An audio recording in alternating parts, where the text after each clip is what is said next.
Hey guys, today we begin with real military pilots chasing flying objects they couldn't identify, glowing discs landing in schoolyards, and silent crafts hovering over oceans and forests. These aren't movie scenes, they're real sightings, recorded by trained witnesses and backed by physical evidence. But before you get comfortable, please make sure to like the video and subscribe if you genuinely appreciate the work I do here. And please let me know in the comments where you are tuning in from and what time it is for you. Now dim the lights, put your phone or television remote out of reach, and let's move into tonight's journey together. It was June 24th, 1947, and Kenneth Arnold was flying his small plane through the crystalline air above Washington state. The war had been over for 2 years now, and America was settling into a strange new peace. Factories that had churned out bombers were making refrigerators. Soldiers were becoming salesmen. The whole country was learning how to be normal again, though nobody quite remembered what normal was supposed to look like. Arnold was a businessman from Idaho, a fire equipment salesman who happened to own a Corsair A2 aircraft. He wasn't particularly mystical, wasn't given to flights of fancy. He was the sort of man who sold practical things to practical people, who understood that fire extinguishers were more useful than dreams. But on this particular afternoon, practicality was about to abandon him entirely. He was flying from Chehalis to Yakima, a routine trip he'd made dozens of times. The Olympic mountains rolled beneath him like sleeping giants, their peaks catching the late afternoon sun.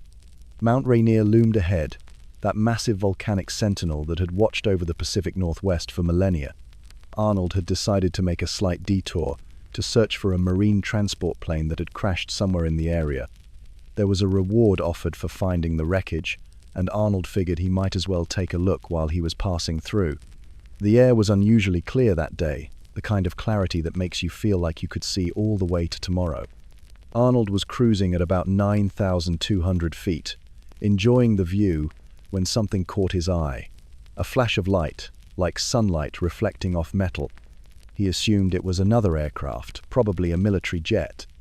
The sky was full of military jets in those days, pilots practicing maneuvers, testing new equipment, getting used to the idea that the enemy wasn't coming anymore. But then he saw them properly, and his assumption crumbled like old paper. There were 9 objects, flying in a diagonal chain formation, weaving between the peaks of the Cascade Range. They were moving fast, faster than anything Arnold had ever seen. But it wasn't just their speed that unsettled him. It was their shape. They weren't planes, at least not like any planes he'd ever encountered. They were crescent-shaped, or maybe like pie plates, with no visible wings or tails or engines, just smooth metallic curves catching the sunlight as they flew. Arnold watched them for what felt like hours, but was probably only a few minutes. He tried to time their movement between Mount Rainier and Mount Adams, calculating their speed. The math he worked out later would suggest they were traveling at over 1,500 miles per hour, which was impossible in 1947. The fastest jets of the era could barely break 600 miles per hour, and even those were experimental prototypes that most people would never see. The objects moved with a peculiar undulating motion, like they were riding invisible waves in the sky. Arnold would later struggle to describe this movement to reporters, reaching for metaphors that might make sense to people who hadn't seen what he'd seen. He finally settled on saying they moved, like saucers skipping on water, and with those words, he accidentally gave birth to a phrase that would echo through decades of speculation and wonder. Flying saucers. The term wasn't quite what Arnold meant to convey, but it was what the newspapers seized upon, and it was what stuck in the public imagination like a splinter you can't quite extract. Arnold landed in Yakima and told his story to anyone who would listen. Word spread quickly, as word tends to do when it involves something impossible happening to someone ordinary. By the time Arnold reached Pendleton, Oregon, reporters were waiting for him. The story hit the newspapers the next day, and suddenly Kenneth Arnold, fire equipment salesman, found himself at the center of a phenomenon that would outlive him by generations. The thing is, Arnold never wanted to be famous for seeing impossible things. He was a practical man living in a practical time when America was building suburbs and highways and trying to forget that it had recently split atoms and incinerated cities. People wanted normalcy, predictability, the comfort of understanding how the world worked. Flying saucers didn't fit into that world, which perhaps explains why they captured imaginations so completely. In the days and weeks that followed Arnold's sighting, reports began pouring in from across the country. Other pilots, ground observers, military personnel, all claiming to have seen similar objects in the sky. It was as if Arnold's story had given people permission to admit they'd seen things they couldn't explain, things that didn't belong in the careful, rational world they were trying to build. The military investigated, of course. They had to.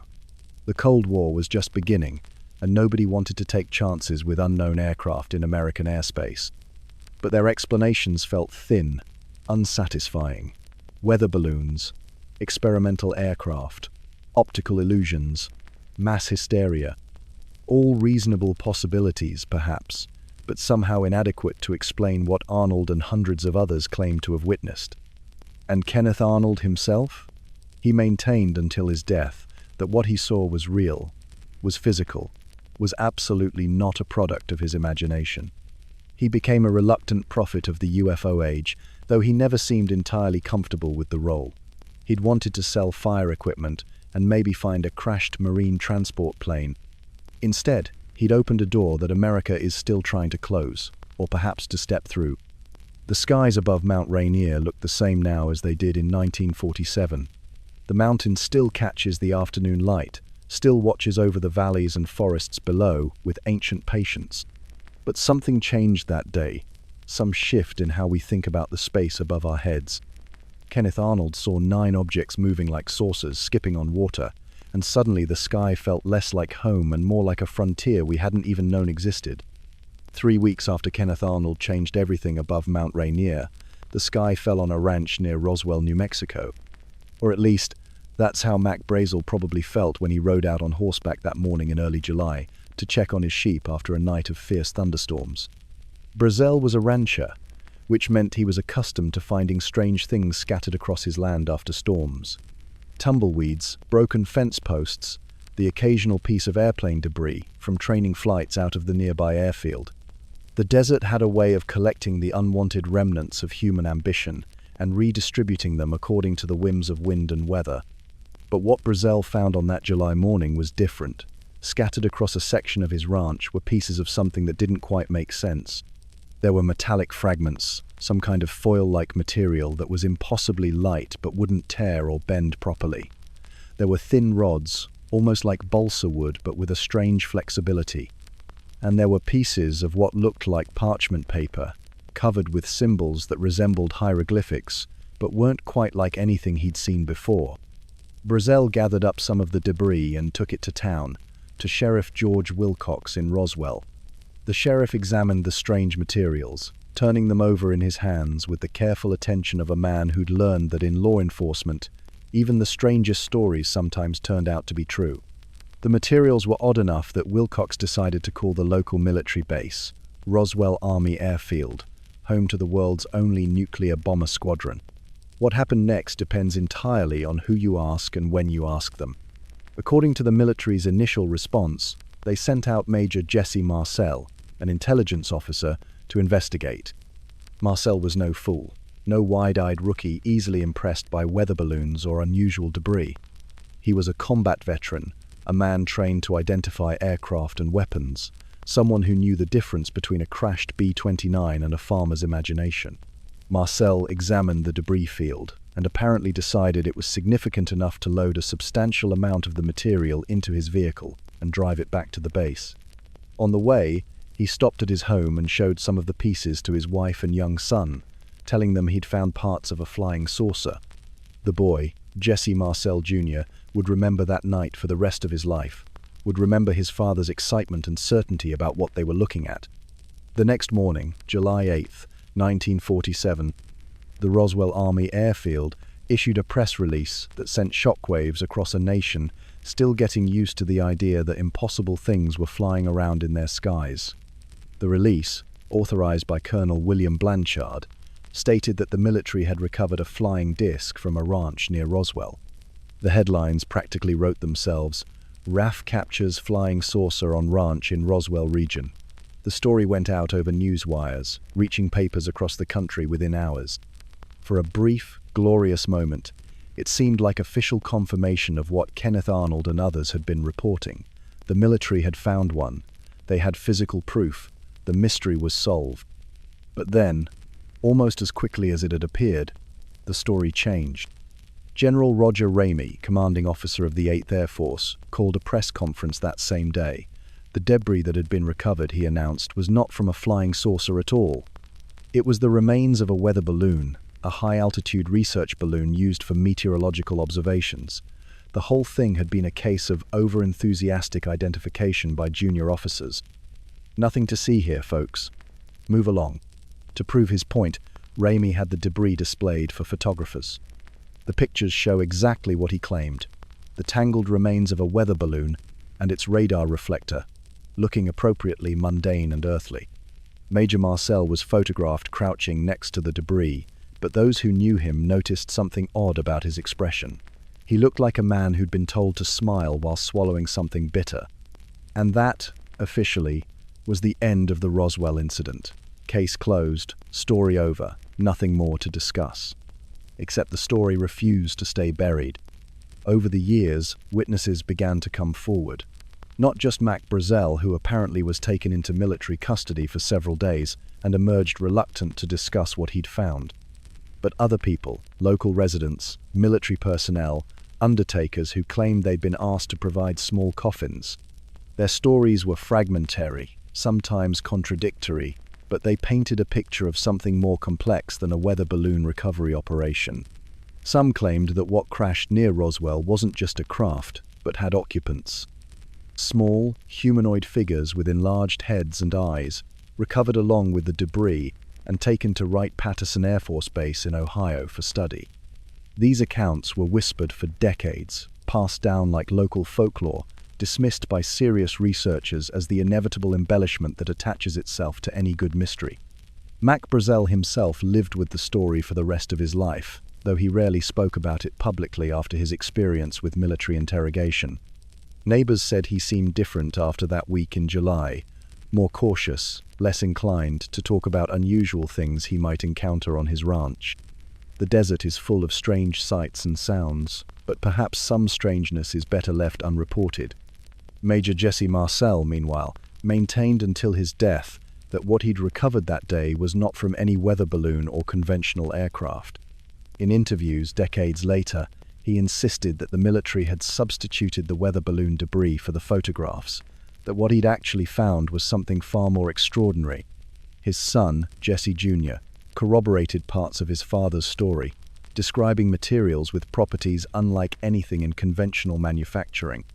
The town of Roswell eventually embraced its connection to the incident, transforming itself into a tourist destination complete with alien-themed restaurants and an annual UFO festival. But beneath the commercialization and kitsch, the serious questions remained. What exactly did Mac Brazel find on his ranch that morning? Why did the military story change so quickly and completely? And why, more than 70 years later, do people still argue about what happened during a few days in July 1947? The desert around Roswell looks much the same as it did then. The same wide sky, the same endless horizon, the same sense of vastness that makes human concerns seem small and temporary. But something happened there that summer, something that transformed a routine weather balloon recovery into one of America's most enduring mysteries. Whether it was the crash of an extraterrestrial vehicle or simply the birth of modern conspiracy thinking depends on what you're willing to believe about the nature of truth and the reliability of official explanations. The sky fell on Roswell in July 1947, and we're still trying to figure out what it was that came down. In the high desert of New Mexico, where the air is thin and the stars feel close enough to touch, something began happening in the late 1940s that made even scientists stop and stare at the sky with wonder and worry. They called them the green fireballs, and for several years they turned the southwestern night into a stage for one of the most persistent and puzzling aerial phenomena in American history. These weren't the typical meteors that streak across the sky in brilliant but brief displays. These were something else entirely, something that seemed to follow its own rules about how celestial objects were supposed to behave. The first reports came in during the winter of 1948, just months after the Roswell incident had focused national attention on New Mexico's skies. Witnesses described bright green lights moving across the darkness with an eerie, almost phosphorescent glow.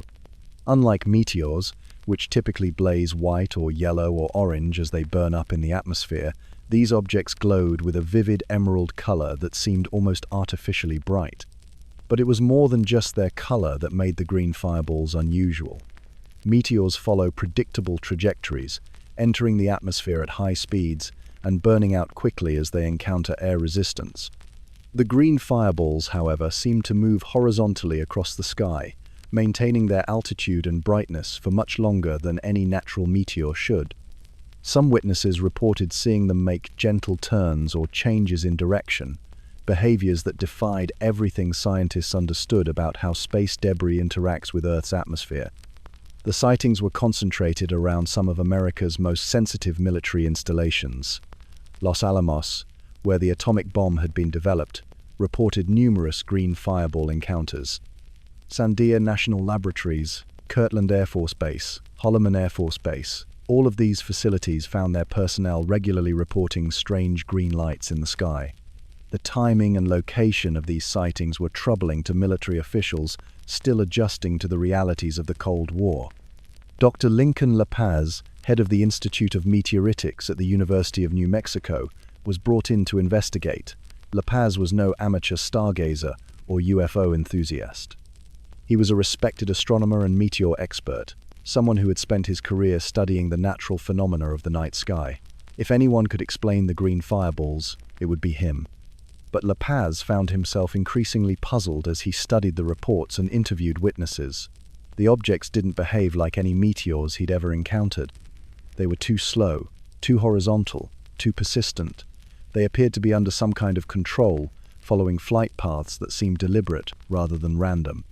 Most troubling of all, despite extensive searches, no meteorite fragments were ever recovered from areas where the green fireballs had been seen to descend. The investigation expanded to include other scientists and military officials. Project Twinkle was established to study the phenomena systematically, using specialized cameras and tracking equipment to capture data about the green fireballs' movements and characteristics.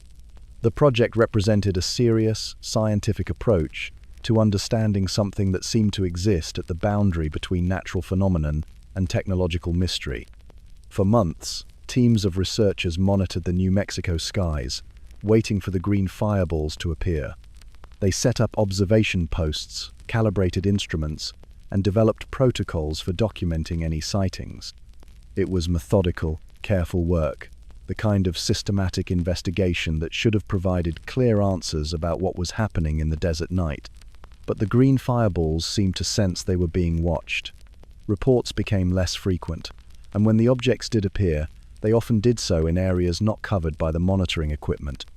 It was as if the phenomena had developed an awareness of the scientific scrutiny and had adjusted their behavior accordingly, a possibility that disturbed researchers who were accustomed to studying predictable natural processes. Some witnesses reported that the green fireballs appeared to respond to human activity. Air Force pilots described objects that seemed to pace their aircraft, maintaining distance but clearly tracking their movements. Ground observers noted that the fireballs sometimes appeared shortly after military exercises or weapons tests, as if they were investigating the activities at the various installations.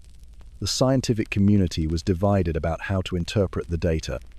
Some researchers, following La Paz's lead, concluded that the green fireballs represented an unknown natural phenomenon, perhaps an unusual type of meteor or atmospheric electrical discharge. Others began to suspect that the objects might be artificial, possibly reconnaissance devices deployed by a foreign power to monitor American military activities. The Cold War context made this second possibility particularly worrying. If the Soviet Union had developed some kind of advanced surveillance technology, the implications for national security were profound. The fact that the green fireballs seemed most attracted to nuclear facilities and weapons research centers added urgency to the investigation. But as the months passed, no evidence emerged to support the foreign reconnaissance theory. The objects displayed capabilities that exceeded any known technology, moving in ways that seemed to violate basic principles of aerodynamics and physics. If they were human-made, they represented technological achievements far beyond what either the United States or Soviet Union had demonstrated in other areas. Eventually, the official investigations were quietly discontinued. Project Twinkle was terminated without reaching definitive conclusions about the nature of the green fireballs. The phenomena continued to be reported occasionally, but without the sustained attention of the scientific community, the sightings gradually faded from public awareness. Dr. La Paz continued to study the green fireballs privately for years, never fully satisfied with the inconclusive nature of the official investigation. He maintained detailed records of sightings and developed increasingly sophisticated theories about what might cause objects to behave in the ways witnesses described. But he never achieved the breakthrough that would have definitively explained the phenomena. The high desert of New Mexico still hosts its share of unusual sights. Military installations continue their work, scientists pursue their research, and the clear, dark skies provide excellent conditions for observing both natural and artificial objects. But the green fireballs themselves have become part of the region's folklore, remembered by older residents who witnessed them, and studied by researchers interested in the history of unexplained aerial phenomena. Whether they were natural anomalies, technological mysteries, or something else entirely, the green fireballs represented a period when the boundary between the known and unknown seemed particularly permeable. In the desert darkness, where the horizon stretches endlessly and the stars shine with ancient light, anything seemed possible, including the possibility that the sky itself might harbor secrets we were not yet ready to understand. September 19th, 1952 was a Friday evening in the small town of Flatwoods, West Virginia, the kind of autumn night when the air carries the first hint of winter and families gather around radio programs before heading early to bed. It was the sort of place where everyone knew everyone else's business, where unusual events were rare and usually involved someone's livestock getting loose or a minor disagreement at the church social. But that particular evening, something fell from the sky that would transform Flatwoods from an anonymous Appalachian community into the center of one of America's strangest encounter stories.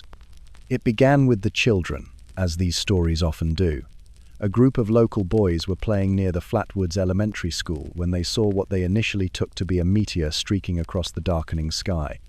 The object was bright and fiery, trailing sparks as it descended toward the hills above the town.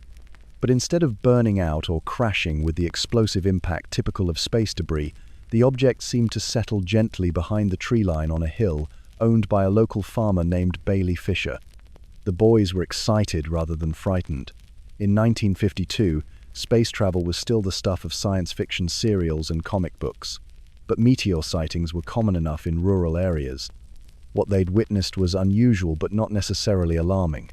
It was the kind of thing that might make for good conversation at school on Monday, a story to embellish and retell until it became part of local legend. But then they noticed something else. A red, pulsating glow was visible through the trees, emanating from the area where the object had come down. It wasn't the orange flicker of a brush fire or the steady yellow of electric lights. This was something different, something that seemed to pulse with its own rhythm like a massive, mechanical heartbeat. The boys convinced Eugene Lemon, a 17-year-old National Guardsman, to investigate the source of the light. Lemon gathered a small group that included some of the children, Miss Kathleen May, a local mother, and her 2 sons. They armed themselves with flashlights and set off up the hill, following a dirt path that led toward Bailey Fisher's property. The evening was still and quiet, except for their footsteps on the gravel path and the occasional distant call of night birds settling into the trees. As they climbed higher, the strange red glow became more pronounced, casting an eerie light through the forest canopy.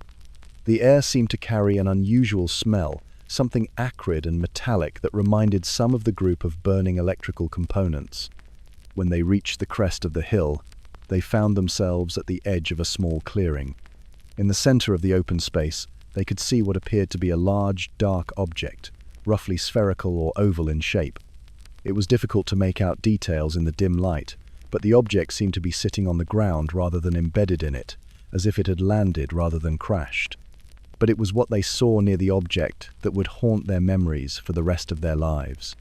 Standing beside a large oak tree was a figure that defied easy description. It appeared to be humanoid, but was much larger than any person, perhaps 10 or 12 feet tall.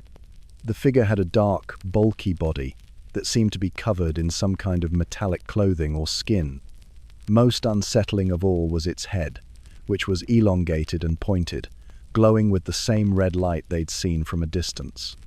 Mrs. May would later describe the being as having a face that was not quite human, with large dark eyes that seemed to reflect light like an animal's. The creature appeared to be floating or gliding rather than standing on solid ground, swaying slightly as if moved by an unfelt breeze. For a moment, the two groupshuman and otherworldly simply observed each other across the clearing. Then Eugene Lemon raised his flashlight and directed its beam toward the strange figure. The creature seemed to react to the light, emitting a sharp, mechanical sound that was part shriek and part electronic whine.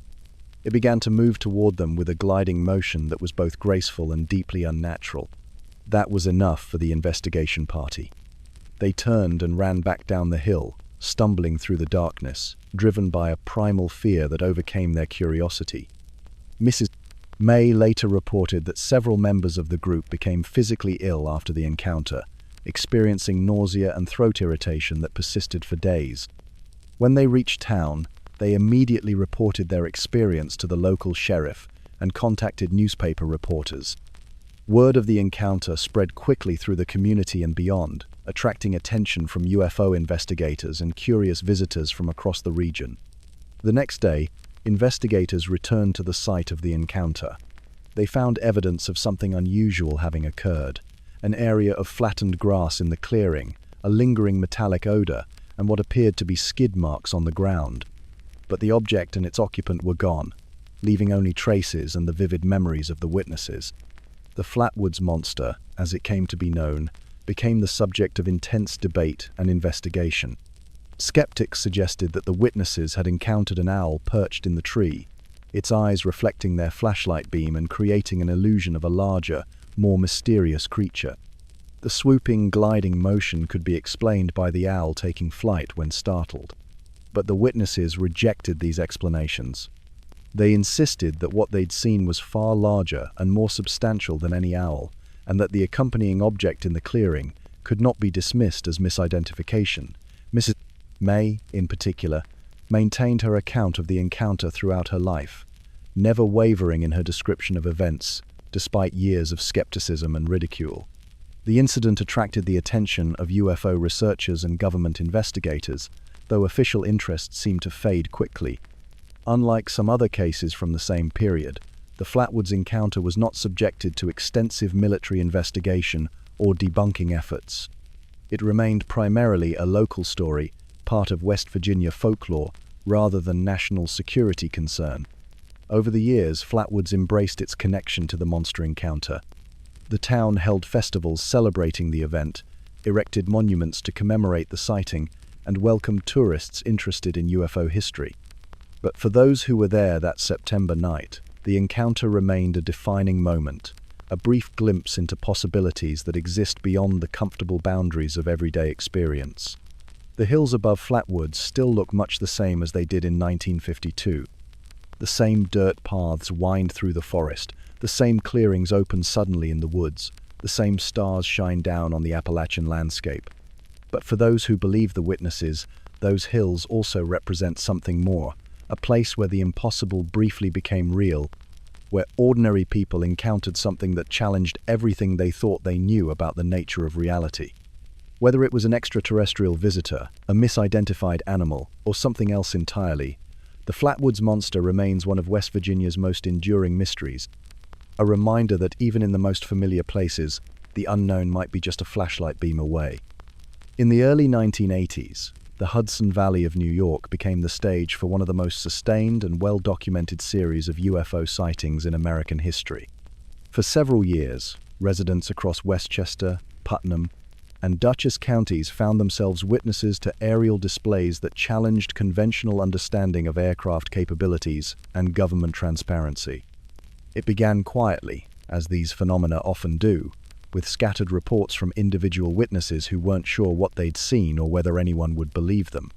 A commuter driving home late from work might notice unusual lights moving silently across the sky. A family enjoying an evening barbecue would pause their conversation to watch something impossible glide overhead. These early sightings were often dismissed or forgotten, filed away as curious but ultimately unimportant anomalies. But by 1983, the reports had become too numerous and consistent to ignore. Hundreds of people across the region were describing encounters with massive, triangular objects that moved through the night sky with impossible silence and grace. The craft, if that's what they were, appeared to be enormous, some witnesses estimating their size as larger than football fields. They were typically V-shaped or triangular, outlined by multiple lights that maintained perfect formation as the objects maneuvered through the air. What made the Hudson Valley sightings particularly compelling was the quality and credibility of the witnesses. Police officers, pilots, engineers, teachers, and other professionals reported encounters with the mysterious craft. These weren't individuals prone to flights of fancy or seeking attention through sensational claims. They were ordinary people trying to make sense of extraordinary experiences that didn't fit into their understanding of how the world worked. Detective Sergeant Dennis Sant of the Yorktown Police Department became one of the most vocal witnesses after encountering a massive triangular object during a routine patrol. Sant described the craft as moving slowly and silently overhead, its lights maintaining perfect geometric precision as it maneuvered through the sky. His report encouraged other law enforcement officers to come forward with their own sightings, lending official credibility to what might otherwise have been dismissed as civilian imagination. The objects displayed flight characteristics that seemed to violate known principles of aerodynamics. Witnesses reported seeing them hover motionless for extended periods, then accelerate to high speeds without any apparent transition or engine noise.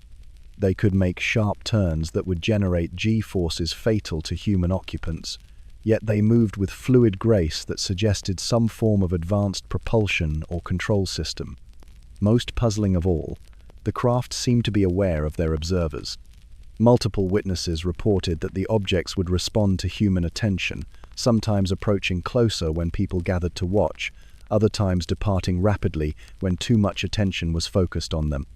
This apparent intelligence or responsiveness suggested that whatever was controlling the craft was monitoring human reactions and adjusting behavior accordingly. The sightings occurred with remarkable regularity, often on clear weekend evenings when families might be outdoors and likely to notice unusual aerial activity. The objects seemed to follow consistent flight paths through the valley, as if conducting systematic surveys of the region. Some witnesses reported seeing the same or similar craft multiple times, suggesting ongoing rather than random activity. Local UFO researchers J. Allen Hynek and Philip Imbrogno conducted extensive investigations of the Hudson Valley sightings, interviewing hundreds of witnesses and attempting to identify patterns in the encounters. Their research revealed a level of consistency in witness accounts that was difficult to explain as coincidence or mass hallucination. Independent observers, often miles apart, reported seeing identical objects at the same times, describing similar flight patterns and lighting configurations. The investigators also discovered that many witnesses were reluctant to report their experiences initially, fearing ridicule or disbelief from friends, family, and employers. The social stigma associated with UFO sightings meant that the documented cases likely represented only a fraction of actual encounters. Many people chose to keep their experiences private rather than risk their reputations or professional standing. Government response to the Hudson Valley sightings was notably restrained compared to earlier UFO incidents. Military officials occasionally suggested that the objects might be experimental aircraft or unusual formations of conventional planes, but these explanations felt inadequate to witnesses who had observed the craft at close range. The suggested explanations couldn't account for the object's size, silence, or flight characteristics. Some skeptics proposed that the sightings were elaborate hoaxes perpetrated by local pilots flying small aircraft in formation with special lighting. A group called the Stormville Flyers claimed responsibility for some of the sightings, demonstrating that small planes flying in triangular formation could create impressive aerial displays. However, this explanation couldn't account for all the reported encounters, particularly those involving objects far larger than any conventional aircraft. The phenomenon gradually declined during the late 1980s, though sporadic sightings continued to be reported throughout the region. The sustained nature of the Hudson Valley encounters, spanning several years and involving hundreds of witnesses, made them unique in UFO research. Unlike isolated incidents that could be explained as misidentifications or hoaxes, the Hudson Valley sightings represented a systematic phenomenon that defied easy categorization. The region itself seemed somehow significant to the encounters. The Hudson Valley has a long history of unusual phenomena, from Washington Irving's tales of supernatural occurrences to persistent reports of strange lights and aerial anomalies. The area's unique geography, with its river valleys and mountain ridges creating distinctive flight corridors, may have made it particularly suitable for whatever intelligence was directing the mysterious craft. Today, the Hudson Valley continues to experience occasional UFO reports, though nothing approaching the intensity of the 1980s encounters. The region has largely returned to normal, but residents who witnessed the phenomenon maintain vivid memories of those years when the impossible became routine, when looking up at the night sky carried the possibility of encountering something that challenged fundamental assumptions about humanity's place in the universe. The triangular craft that once moved silently through the Hudson Valley night may be gone, but they left behind a legacy of questions that remain unanswered. Whether they represented extraterrestrial visitors, experimental military technology, or something else entirely, they provided hundreds of ordinary people with experiences that expanded their understanding of what might be possible in the space between Earth and stars. The 19th of September, 1961, a quiet Tuesday night in New Hampshire, Barney and Betty Hill were driving home from a vacation in Montreal, taking the scenic route through the White Mountains. It was late past 11 and the roads were empty, winding through dark forests under a sky full of stars. Betty noticed it first. A bright light, moving strangely across the sky. Not like an airplane, not like anything she'd seen before. She pointed it out to Barney, who was focused on driving, trying to make good time. He glanced up, shrugged. "Probably just a satellite," he said. But Betty kept watching. The light got brighter, closer. It seemed to be following them as they wound through the mountains, keeping pace with their car. Barney pulled over at a scenic overlook, stepped out into the cool mountain air. Through binoculars, he could see it clearly now, a large, disc-shaped object with windows, and inside those windows, figures, watching him. What happened next would become one of the most famous abduction stories in history. But at the time, the Hills remembered almost nothing. They drove home in a strange fog of confusion. The trip had taken 2 hours longer than it should have. They couldn't account for the missing time. In the days that followed, Betty began having vivid, disturbing dreams of being taken aboard a spacecraft, of medical examinations, of beings with large, dark eyes who communicated without speaking. The dreams were so vivid, so consistent, that Betty started writing them down, page after page of detailed encounters with creatures she'd never imagined. But Barney remembered nothing. The missing time was just gone. For months, they tried to make sense of what had happened. They reported their sighting to the Air Force, spoke with UFO investigators. But the missing time haunted them. Betty's dreams grew more intense. Barney developed anxiety, stomach problems. Something had happened on that mountain road, but they couldn't grasp what. Finally, in 1964, they sought help from Dr. Benjamin Simon, a respected psychiatrist in Boston. Dr. Simon was skeptical of flying saucers, but he could see that the Hills were genuinely distressed. He suggested hypnotic regression, a way to access memories that trauma might have buried. Under hypnosis, their stories emerged. Detailed, consistent accounts of being stopped on the road by a spacecraft, of beings who communicated telepathically, of being taken aboard, separated, examined, medical procedures with strange instruments, samples taken, questions asked. The beings were described as about 4 feet tall, with grayish skin and large, dark eyes that seemed to look right through you. They moved without sound, communicated without words. They were curious about human physiology, about how humans differed from their own kind. But perhaps the most remarkable detail came from Betty. Under hypnosis, she recalled being shown a three-dimensional star map by the being she thought of as the leader. When she asked where they came from, he pointed to two stars connected by a line and said, "This is where we are from." Betty, who knew nothing about astronomy, drew the map from memory. For years it remained a curious detail in an already extraordinary story. Then, in 1968, an amateur astronomer named Marjorie Fish began working with Betty's map. Using a three-dimensional model of nearby star systems, Fish identified the two stars Betty had seen connected by a line. Zeta Reticuli, a binary star system 39 light-years from Earth, invisible to the naked eye from most of the northern hemisphere. The probability that Betty Hill could have known about this system, could have accurately depicted its relationship to other nearby stars, was astronomically small. The Hill case changed everything. It introduced the now familiar narrative of alien abduction, the missing time, the medical examinations, the beings with large dark eyes. It established patterns that would appear in hundreds of similar accounts over the following decades. Dr. Simon never believed his patients had actually encountered extraterrestrials. He thought their memories were fantasies, albeit remarkably detailed and consistent ones. But he couldn't explain the star map. He couldn't explain how two people could fabricate such intricate matching details under hypnosis. The Hills themselves lived quietly with their experience. They spoke at UFO conferences, wrote a book, appeared on television, but they never profited much from their story, never seemed to seek attention for its own sake. They simply wanted to understand what had happened to them on that dark mountain road. Barney died in 1969, Betty in 2004. To the end, they maintained that their experience was real. The missing time, the examination, the star map, all of it, happened exactly as they remembered under hypnosis.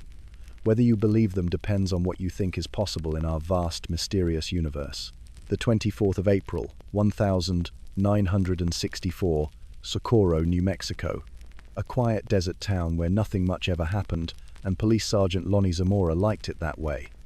He'd been a cop for 15 years, seen his share of drunk drivers, domestic disputes, the occasional bar fight, nothing that would make the evening news.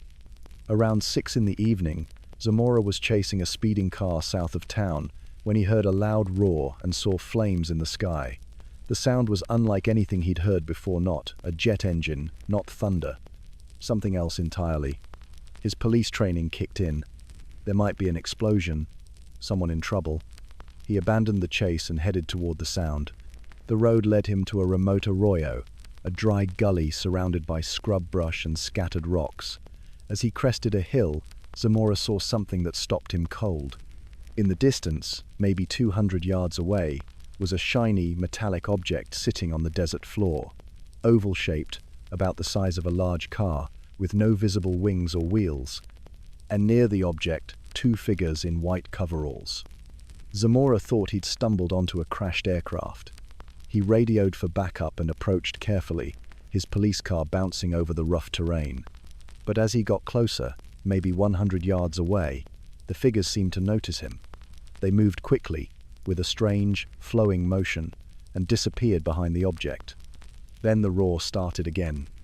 A blue and orange flame shot from the bottom of the craft, and it began to rise. Zamora, thinking the thing might explode, threw himself from his car and hit the ground. The roar was deafening, the heat intense. When he looked up, the object was climbing into the sky, moving against the wind with no visible means of propulsion. Within seconds, it was gone. Zamora stood alone in the desert, his ears ringing, trying to process what he'd just witnessed. He was a practical man, not given to flights of fancy. He'd served in World War II, worked as a cop for years. He knew the difference between reality and imagination, and what he'd seen was definitely real. When backup arrived, Sergeant Sam Chavez, another veteran officer, they found physical evidence at the landing site. 4 circular depressions in the hard-packed earth, each about 18 inches in diameter, arranged in a pattern. Burn marks in the brush, small pieces of metal scattered around the area. The investigation that followed was thorough and frustrating. The Air Force sent investigators from Project Blue Book, their official UFO research program. FBI agents interviewed Zamora multiple times. Scientists examined the physical evidence. Everyone agreed on the facts. Something had landed in that arroyo, something had left those marks, and Lonnie Zamora was telling the truth about what he'd seen. But what was it? The object Zamora described didn't match any known aircraft. The flame he saw shooting from the bottom suggested some kind of propulsion system, but nothing in 1964 could perform the maneuvers he witnessed. The craft had risen vertically, hovered, then accelerated away at incredible speed all while remaining perfectly silent except for the initial roar. Dr. J. Allen Hynek, the Air Force's chief UFO investigator, was initially skeptical. He'd debunked hundreds of UFO reports, found conventional explanations for nearly everything that crossed his desk. But the Socorro case was different. The witness was credible, the physical evidence was real, and no earthly explanation seemed to fit. Hynek visited the site, interviewed Zamora extensively, examined every piece of evidence. He looked for hoaxes, misidentifications, anything that might explain what had happened. He found nothing. In his final report, Hynek classified the Socorro incident as unknown, one of only a handful of cases to receive that designation. The incident made Zamora briefly famous, something he never wanted. Reporters descended on Socorro. UFO enthusiasts made pilgrimages to the landing site. Zamora gave interviews reluctantly, always sticking to the same story, never embellishing or seeking attention. He just wanted to get back to his quiet life as a small-town cop. Years later, after retiring from the police force, Zamora rarely spoke about his experience. When pressed, he'd simply say that he saw what he saw, and that was that. He never claimed to know what the object was or where it came from. He was just a cop who'd followed a strange sound into the desert and found something that shouldn't have existed. The Socorro incident remains one of the most compelling UFO cases on record. The witness was trained, credible, and had nothing to gain from fabricating a story. The physical evidence was real and unexplained. And unlike many UFO encounters, this one happened in broad daylight, witnessed by a professional whose job required him to observe and report accurately. Whatever Lonnie Zamora saw in that desert arroyo, it was something extraordinary. Christmas 1980. Most people were settling into the warmth of their homes, perhaps nursing the last of their holiday pudding and wondering if they'd eaten too much turkey. But in a quiet corner of Suffolk, England, something extraordinary was about to unfold in the darkness between the pine trees. RAF Bentwaters and RAF Woodbridge were twin American air bases, Cold War outposts where the tension of the era hummed quietly beneath the routine of military life. These weren't places where imaginations ran wild. These were serious installations, home to serious people doing serious work, which makes what happened next all the more fascinating. It started on Boxing Day, the 26th of December, when security patrols noticed strange lights dancing between the trees of Rendlesham Forest. Not the kind of lights you'd expect, not searchlights or aircraft beacons, but something altogether more mysterious, pulsing, shifting, moving with a purpose that seemed almost deliberate. Staff Sergeant Jim Peniston was one of the first to investigate. Along with Airman John Burroughs, he ventured into the forest, following the lights deeper into the woodland. What they found there would haunt them for decades. A metallic craft, triangular in shape, sitting silently among the trees, not crashed, not damaged, just there, as if it had chosen this spot for reasons of its own. Peniston later described approaching the object, actually touching its surface. The metal was warm, he said, covered in strange symbols that seemed to shift and change as he looked at them. He took photographs, made sketches, tried to document everything with the methodical precision of his training. But cameras have a way of failing at the most inconvenient moments, don't they? The craft remained for perhaps an hour before simply disappearing. Not flying away, not powering up with dramatic flourish as it just faded from view, like morning mist dissolving in sunlight. But the story doesn't end there. 2 nights later, Deputy Base Commander Lieutenant Colonel Charles Holt was conducting his own investigation when the phenomena returned. This time, Holt had the presence of mind to record audio notes on his pocket, recorded a decision that would provide some of the most compelling UFO evidence ever documented. His voice on that recording is calm, professional, occasionally punctuated by genuine amazement. He describes lights moving through the forest, beams of light shooting down toward the ground, and objects that seem to respond to their presence.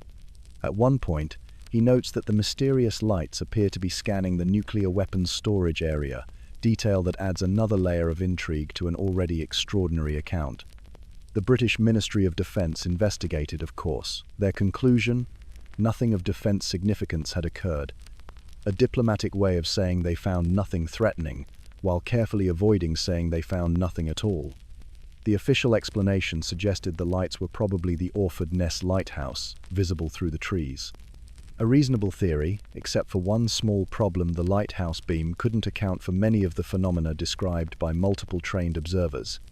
What makes Rendlesham particularly compelling isn't just the quality of the witnesses, though that certainly helps. It's the consistency of the accounts, the physical evidence that was documented, and the way the story has remained remarkably stable over 4 decades. These weren't civilians caught up in the excitement of a UFO sighting. These were military personnel trained to observe and report accurately. The forest itself has become something of a pilgrimage site for UFO enthusiasts, though it remains much as it was that Christmas in 1980. The trees have grown taller, the undergrowth has shifted, but on quiet nights, when the wind moves through the pines just so, you can almost imagine those strange lights returning, pulsing between the branches with their inexplicable purpose. Whether what happened in Rendlesham Forest was truly extraterrestrial, some form of experimental technology, or something else entirely, it stands as one of the most thoroughly documented and credible UFO encounters on record. Britain's Roswell. Indeed, though perhaps that comparison doesn't quite do justice to the quiet English strangeness of it all. September 16th, 1994, Ruwa, Zimbabwe. Ariel Primary School sits in the countryside about 20 kilometers from Harare, surrounded by the kind of landscape that makes Zimbabwe so beautiful in hills, scattered trees, and endless sky. It's the sort of place where children can still play freely during their morning break, where the most exciting thing that might happen would be spotting a particularly interesting bird, or perhaps a small snake in the grass. But on this particular Friday morning, 62 children between the ages of 5 and 12 experienced something that would change their lives forever. It was around 10:15 when the children were enjoying their morning recess. The teachers were inside, having tea, a small detail that would later prove significant, as it meant the only witnesses to what followed were the children themselves. They were playing in the schoolyard when several craft appeared in the sky above them. The children described them as silver, disc-shaped objects that seemed to dance through the air before landing in a small clearing just beyond the school boundary. From the largest craft emerged beings that the children would later describe with remarkable consistency: tall, slender figures with large eyes and pale skin, wearing what appeared to be tight-fitting dark clothing. What happened next was perhaps the most extraordinary part of the entire encounter. The beings didn't speak, at least not in any conventional sense. Instead, several of the children reported receiving what they could only describe as telepathic message images and feelings about the future of Earth, warnings about environmental destruction, and the importance of taking care of their planet. 12-year-old Emily Trim, who was among the closest witnesses, later described the experience as profoundly emotional. The beings, she said, communicated their concern about how humans were treating the Earth, showing her images of pollution, deforestation, and environmental catastrophe. It was, she recalled, both beautiful and terrifying. When the teachers finally emerged from their tea break, they found their students in various states of excitement and distress. Some children were crying, others were talking rapidly about what they'd seen, and a few seemed almost catatonic with shock. The teacher's first assumption was that someone had tried to break into the school, perhaps thieves or vagrants. But as the children's stories began to emerge, it became clear that something far more unusual had occurred. The headmaster, Colin Mackey, was faced with an unprecedented situation. 62 children, ranging from very young to adolescent, all telling variations of the same impossible story. His first instinct was to separate them and see if their accounts remained consistent. They did. He called parents, who arrived to find their children deeply affected by whatever they had experienced. News of the incident spread quickly, eventually reaching Dr. John Mack, a Harvard psychiatrist who had begun studying alleged alien encounters. Mack traveled to Zimbabwe and interviewed many of the children, both individually and in groups. What struck him most was not just the consistency of their accounts, but the profound emotional impact the experience had clearly had on them.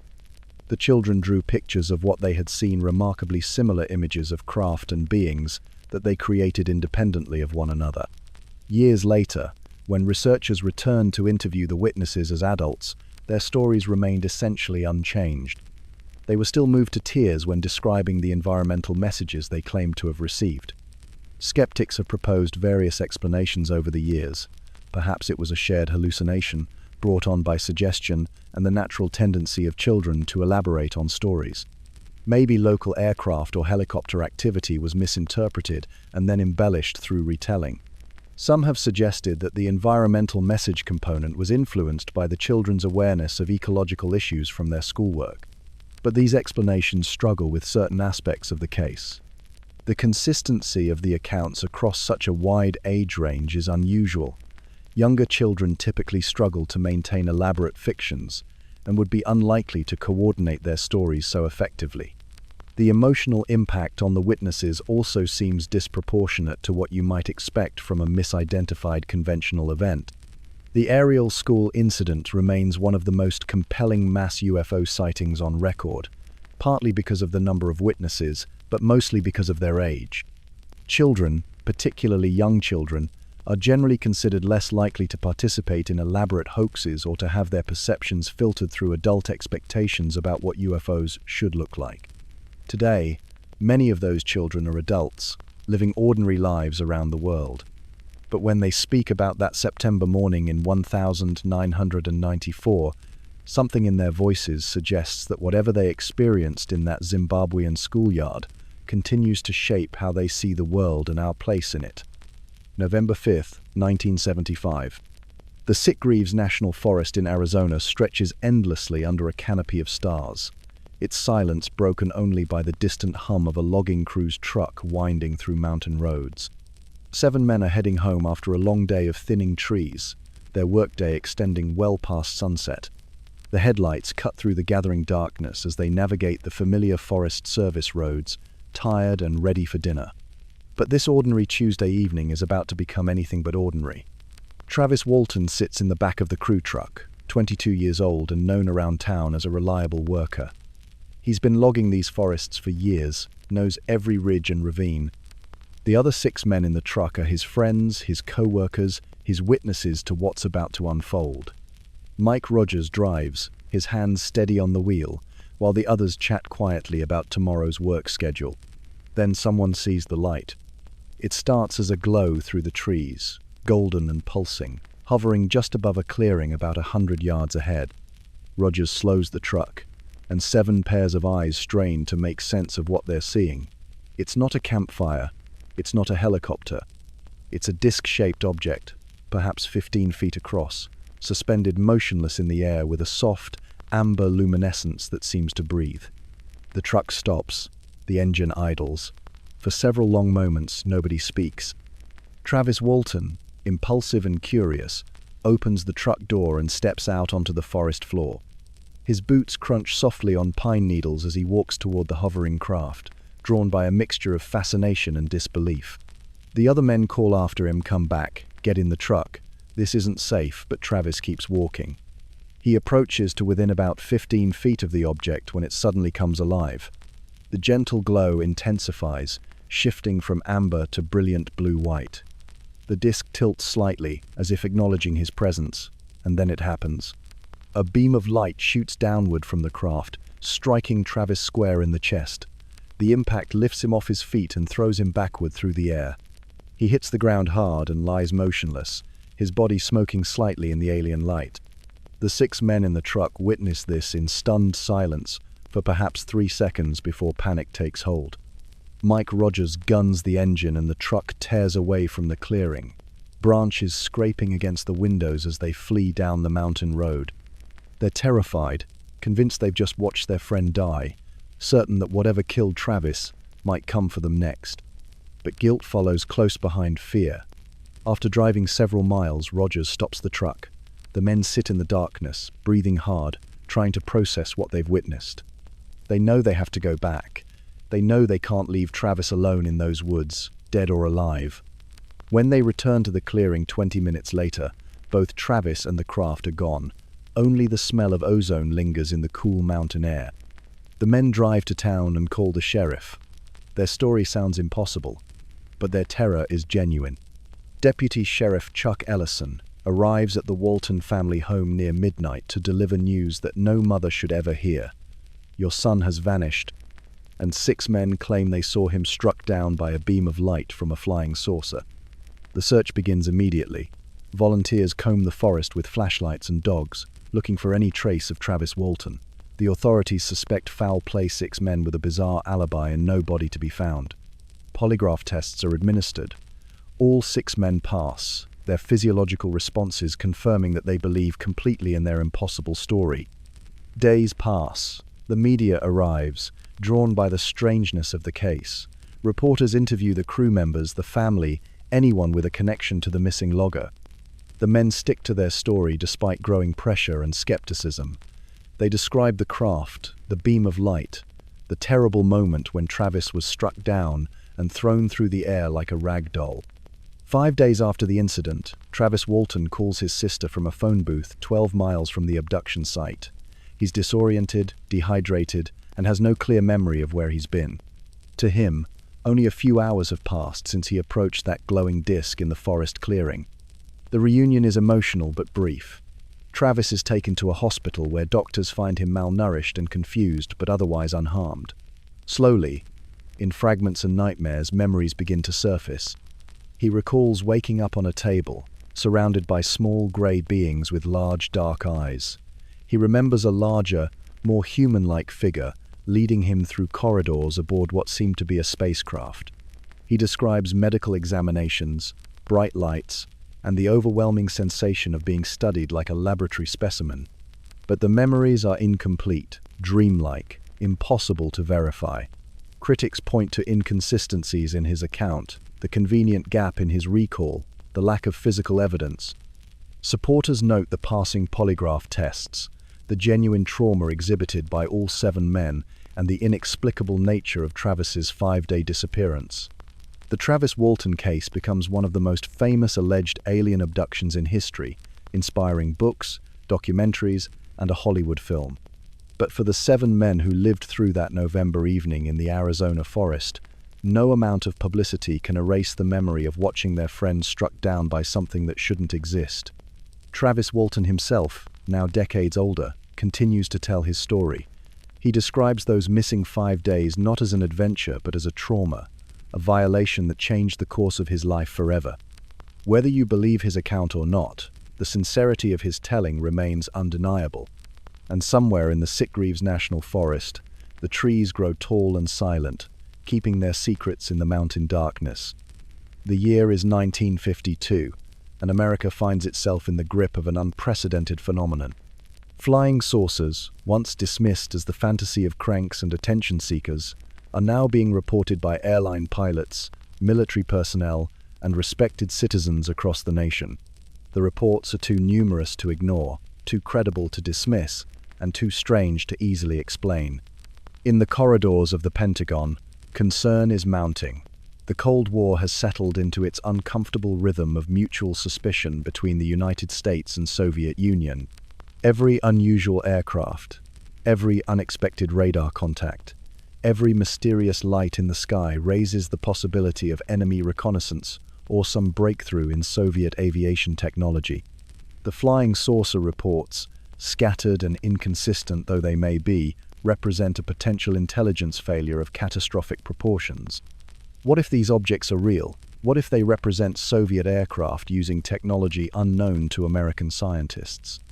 What if the enemy has achieved some form of aerial superiority that renders conventional defense systems obsolete? These questions keep military planners awake at night, and they demand answers. Captain Edward Ruppelt, a young Air Force intelligence officer with a methodical mind and a reputation for thoroughness, receives an assignment that will define his career and establish his place in the annals of unexplained phenomena. He is tasked with creating and leading a systematic investigation into unidentified flying objects project that will eventually become known as Blue Book. Ruppelt approaches the task with scientific rigor and open-minded skepticism. Unlike previous military investigations that seem designed to debunk sightings rather than understand them, Project Blue Book operates under the assumption that some small percentage of UFO reports might represent genuine unknown phenomena worthy of serious study.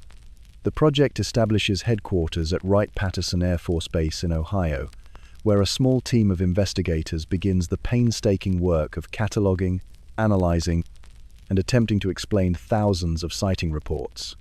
They develop standardized forms for witnesses to complete, protocols for investigating incidents, and criteria for classifying sightings as identified, unknown, or insufficient data.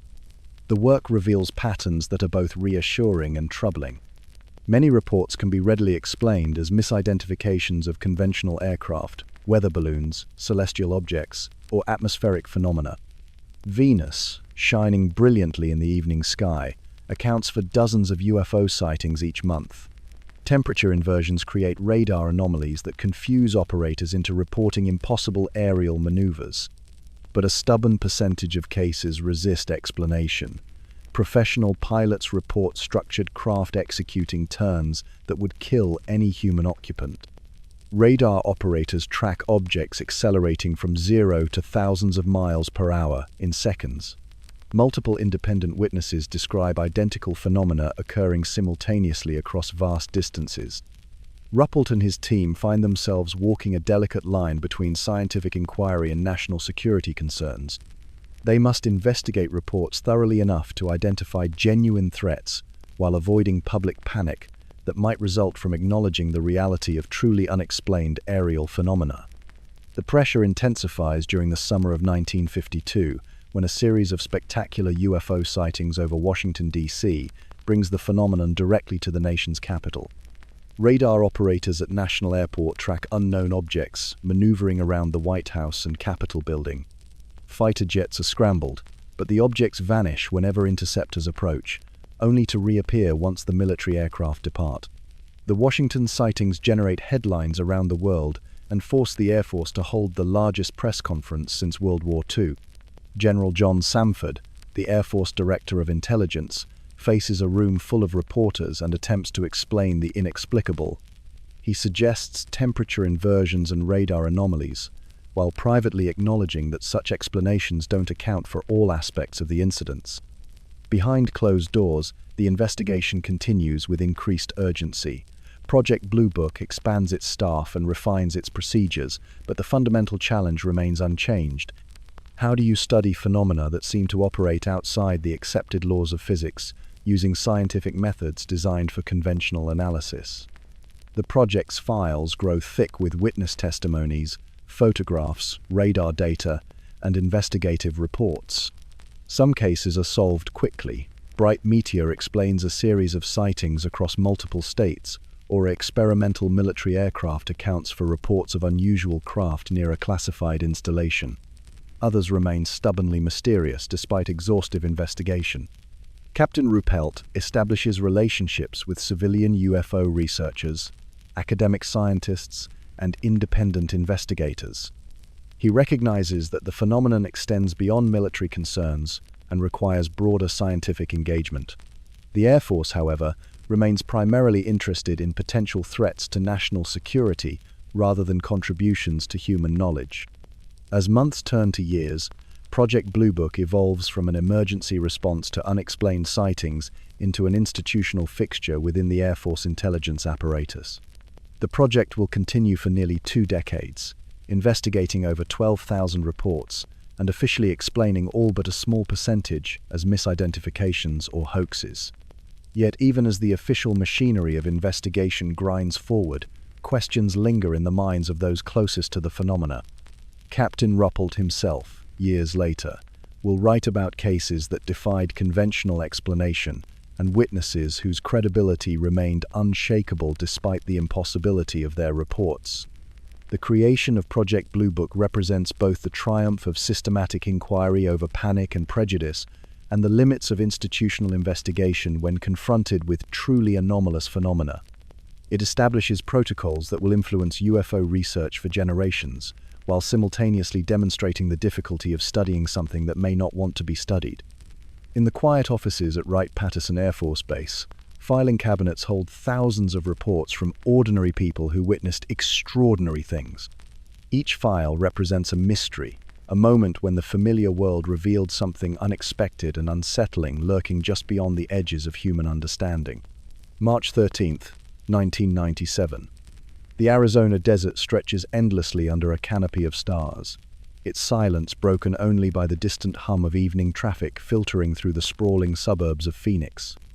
It's a Thursday night, like any other in the Valley of the Sun, families settling in for dinner, children finishing homework, the workday winding down across America's sixth-largest city. But this ordinary evening is about to become extraordinary in ways that will challenge thousands of witnesses and baffle investigators for decades to come. The first calls begin trickling into radio stations and police departments around 8 o'clock. Something unusual is moving across the Arizona sky, something vast, silent, and impossible to explain. The reports come from Henderson, Nevada, then quickly spread southward through Phoenix and beyond to Tucson. Witnesses describe a formation of lights arranged in a precise V shape, gliding slowly and soundlessly across the desert landscape. But these aren't ordinary aircraft lights. The formation is enormous. Witnesses estimate it spans anywhere from 1 to 2 miles from tip to tip. It moves with deliberate purpose at an altitude that seems impossibly low for something so large, casting no shadows despite its proximity to the ground, generating no sound despite its massive apparent size. Tim Lay stands in his backyard in North Phoenix, watering his plants after another warm desert day, when he notices the lights approaching from the northwest. At first, he assumes it's a formation of military aircraft. Luke Air Force Base lies just west of the city, and training flights are common. But as the object passes overhead, he realizes this is unlike anything he's ever seen. The lights aren't separate aircraft flying in formation. They appear to be connected, part of a single enormous structure that blocks out stars as it passes. The V-shaped configuration maintains perfect geometric precision, each light positioned exactly where it should be, the entire formation moving as one cohesive unit across the night sky. Lay calls to his family, and soon they're all standing in the backyard, necks craned upward, watching in silent amazement as the massive object continues its southward journey. It passes directly overhead at what seems like an impossibly low altitude, low enough that conventional aircraft would generate tremendous noise, low enough that the family should feel rotor wash or jet exhaust, low enough that they should see structural details illuminated by city lights below. Instead, they observe only profound silence and the steady progression of lights arranged in their perfect V formation. Similar scenes play out across the Phoenix metropolitan area. Families emerge from their homes, drawn by the sight of something unprecedented crossing their familiar desert sky. Drivers pull over to the side of highways, stepping out of their cars to watch the silent procession. Children point upward in wonder, while adults struggle to process what they're witnessing. Mike Fortson, a commercial pilot with thousands of hours of flight experience, watches from his backyard in Scottsdale. His professional training has taught him to identify aircraft by their lights, their sound signatures, their flight patterns. This object defies every category in his extensive mental catalogue. It's too large to be any known aircraft, too quiet to be generating lift through conventional means, too perfectly coordinated to be a formation flight of separate vehicles. The lights continue their journey southward, passing over South Mountain and disappearing beyond the horizon sometime after 8:30. The entire event lasts approximately 30 minutes, during which thousands of witnesses across Arizona observe the same phenomenon, a massive, V-shaped formation of lights moving silently through the desert sky. But the evening isn't over. Around 10 o'clock, a second series of lights appears above the Phoenix area. These are different from the earlier formation, stationary rather than moving, arranged in a rough line across the southern sky, visible from multiple vantage points throughout the valley. The lights hover motionless for several minutes before winking out one by one, disappearing into the desert darkness as mysteriously as they had appeared. The Phoenix Lights, as they come to be known, generate immediate controversy and lasting mystery. The sheer number of witnesses' estimates range from hundreds to several thousand makes mass hallucination or simple misidentification unlikely. The consistency of the reports, with witnesses separated by dozens of miles describing identical phenomena, suggests a genuine external stimulus rather than psychological or sociological causes. Military officials initially deny any involvement, claiming no aircraft were operating in the area during the time in question. Governor Fife Symington, himself a former Air Force pilot, initially makes light of the incident at a press conference, producing an aide dressed in an alien costume to deflect media attention. Years later, however, Symington will admit that he too witnessed the lights and found them genuinely mysterious. Skeptics propose various explanations for the Phoenix Lights. The later stationary lights, they argue, were military flares dropped during training exercises at the Barry Goldwater Range southwest of Phoenix.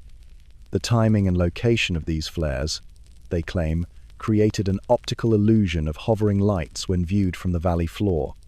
The earlier V-shaped formation proves more difficult to explain. Some suggest it was a formation of military aircraft flying with unusual lighting configurations.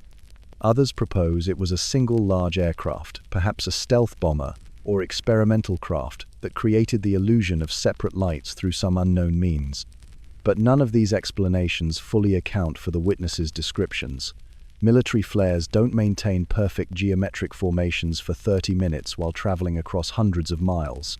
Conventional aircraft don't fly in perfect silence at such low altitudes. Experimental craft don't typically conduct test flights over populated areas with millions of potential witnesses. Amateur video footage captures some aspects of the event, though the limitations of consumer cameras in low-light conditions make definitive analysis difficult. The footage shows lights in the sky, but the details that impressed witnesses, the apparent size, the perfect formation, the absolute silence, don't translate effectively to video. Dr. Lynn Kitty, a physician and amateur photographer, documents both events extensively. Her photographs and video footage become some of the most compelling evidence of the phenomenon, though they too fail to capture the full scope of what witnesses experienced that night. The Phoenix Lights case becomes one of the most well-documented mass UFO sightings in history.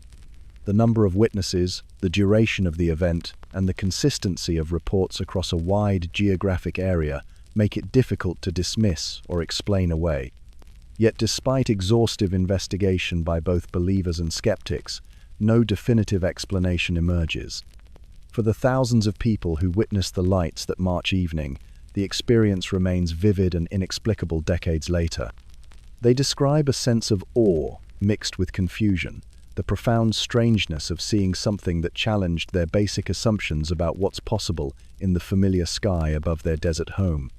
The lights appeared, crossed the Arizona sky in perfect formation, and vanished into the night, leaving behind only memories, grainy footage, and questions that remain unanswered to this day. January 23rd, 1974. The Berwyn Mountains rise from the Welsh countryside like sleeping giants, their peaks shrouded in winter mist and ancient mystery. These hills have witnessed centuries of human history, Roman legions, medieval battles, generations of shepherds and farmers eking out livings from the harsh landscape. But tonight, they're about to witness something unprecedented. The evening settles quietly over the villages scattered throughout the Berwyn Range. Llandrillo, Corwyn, Ballasmall communities where everyone knows their neighbours, where the most exciting events are typically livestock auctions and rugby matches. Families gather around their fires, television sets broadcasting the limited programming available in rural Wales during the mid-70s. At approximately 8:30, the earth moves. Not a gentle tremor or the settling of old stone walls, but a violent shaking that rattles windows, topples dishes from shelves, and sends cats scrambling for cover. The tremor registers 3.5 on the Richter scale, significant enough to be felt across a wide area, unusual enough to alarm residents unaccustomed to seismic activity in this geologically stable region. But earthquakes, while rare in Wales, aren't impossible. What happens next defies easy explanation. Witnesses across the Berwyn Range report a tremendous booming sound coinciding with the earth tremor, not the grinding or cracking one might expect from tectonic activity, but something more like an explosion or the sonic boom of an aircraft breaking the sound barrier. The noise echoes off the mountains, reverberating through valleys and settlements with an intensity that seems to come from everywhere at once. Then comes the light. On the slopes of Cader Berwyn, the highest peak in the range, a brilliant orange glow appears where none should exist. There are no roads on that particular mountainside, no buildings, no electrical infrastructure that might account for illumination. Yet the light burns steadily against the winter darkness, visible from villages scattered throughout the valley below. Pat Evans, a nurse living in Landrillo, feels the earth shake and hears the tremendous boom. Like many of her neighbors, she steps outside to investigate, assuming perhaps that a gas main has exploded or an aircraft has crashed. When she looks toward Cader Berwyn, she sees the orange light burning on the mountainside and immediately assumes the worst, an airplane has gone down and survivors might be waiting for rescue in the cold Welsh winter. Evans, trained in emergency medicine and accustomed to responding to crises, gathers medical supplies and sets out toward the mountain. The narrow roads wind through darkness, her headlights cutting through mist that seems thicker than usual, more luminous somehow, as if charged with some unusual energy. As she climbs higher into the mountains, the orange light becomes more distinct.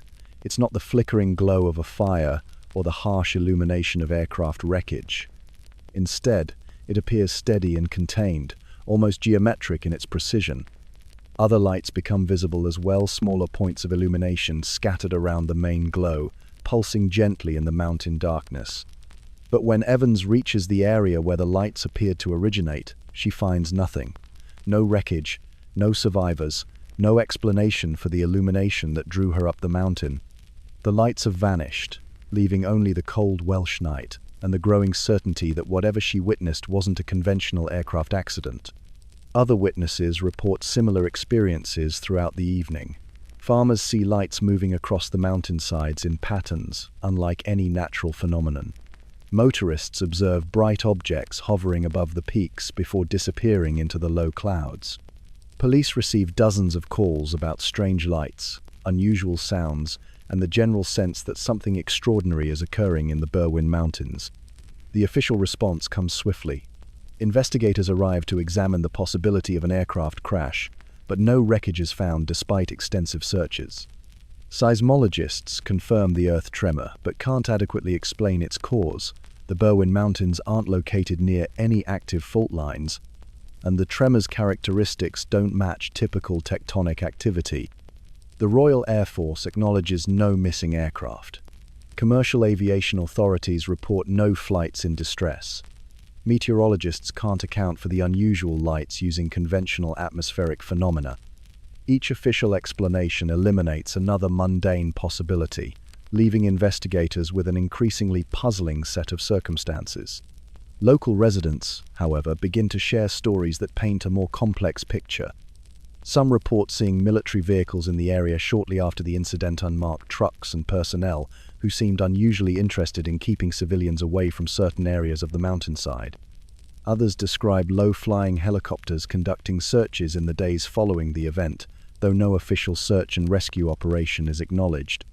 Dr. John D., a local researcher with an interest in unusual phenomena, begins collecting witness testimonies and discovers patterns that intrigue him. Multiple witnesses describe similar details: the precise timing of the earth tremor and the lights, the unusual quality of the illumination, the subsequent appearance of unidentified personnel in the area. The Berwyn Mountain incident, as it comes to be known, generates competing theories that persist for decades. Skeptics suggest the event was a combination of natural phenomena, rare earthquake coinciding with a meteor shower, or atmospheric anomaly that created the appearance of something more mysterious. The presence of military personnel, they argue, was simply a routine response to reports of possible aircraft crashes. Believers propose more exotic explanations. Some suggest an extraterrestrial craft crashed in the mountains and was quickly recovered by military authorities, accounting for both the physical effects and the subsequent official silence. Others theorize about secret military test experimental aircraft or weapons that misfired and created the observed phenomena. But perhaps the most intriguing aspects of the Berwyn Mountain case are the details that resist easy categorization. The precise geometric arrangement of the lights, the unusual quality of the earth tremor, the swift appearance of unidentified personnel, the consistent testimonies from witnesses scattered across a wide area. Decades later, the Berwyn Mountain incident remains one of Britain's most enigmatic UFO cases. The physical evidence, seismic readings, witness testimonies, official responses, well documented and difficult to dismiss.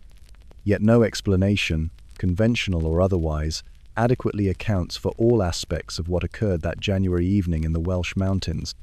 The slopes of Cader Berwyn have returned to their ancient silence, sheep grazing peacefully where mysterious lights once burned. But the questions raised that winter night continue to echo through the valleys, unanswered and perhaps unanswerable, a reminder that mystery can descend even upon the most familiar landscapes.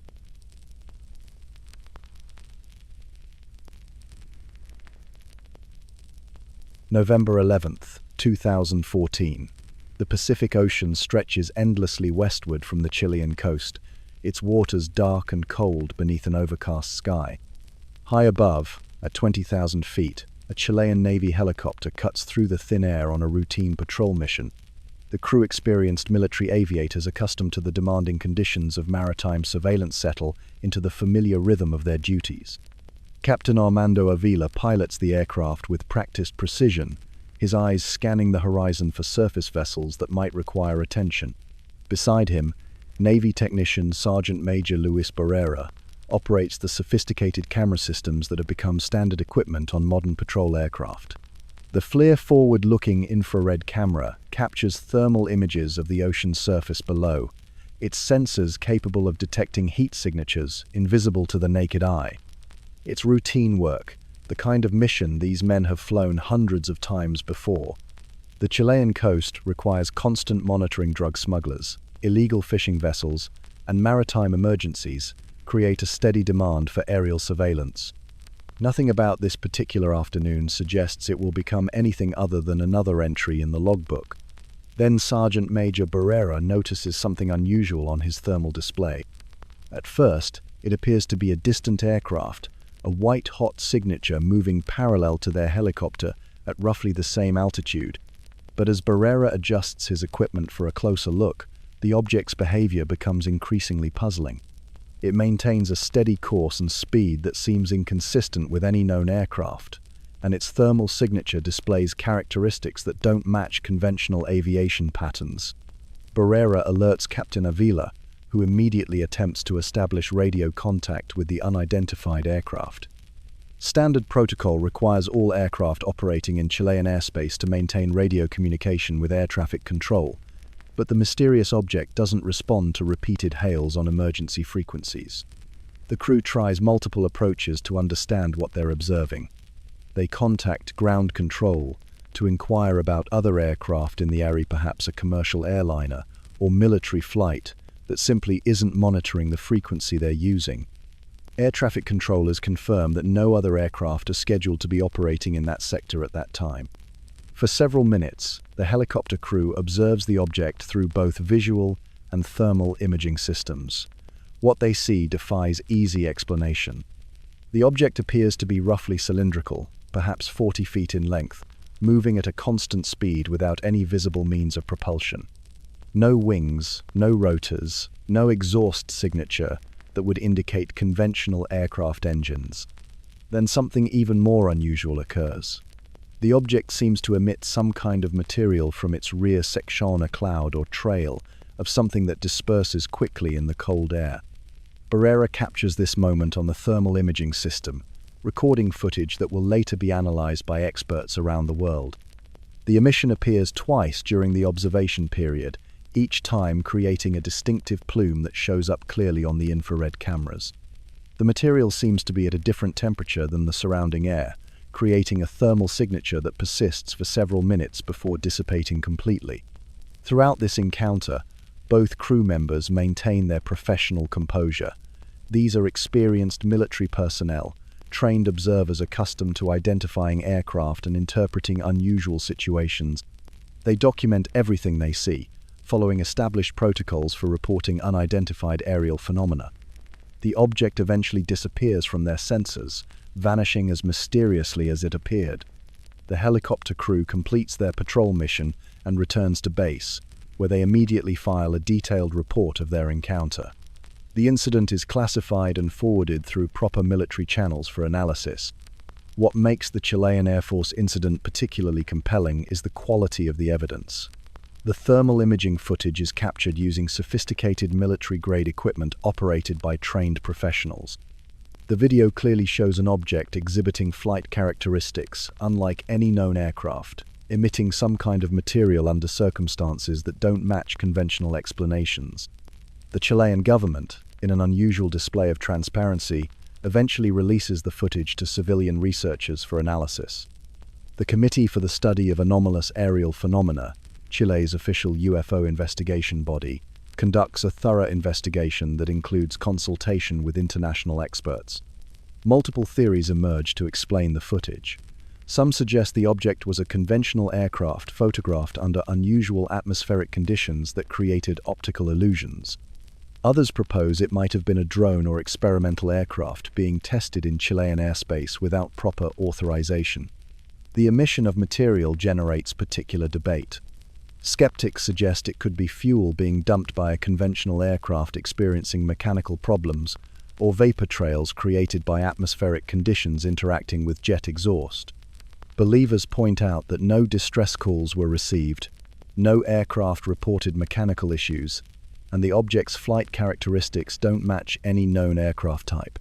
Meteorologists analyze weather conditions at the time of the sighting, looking for atmospheric anomalies that might explain the thermal signatures.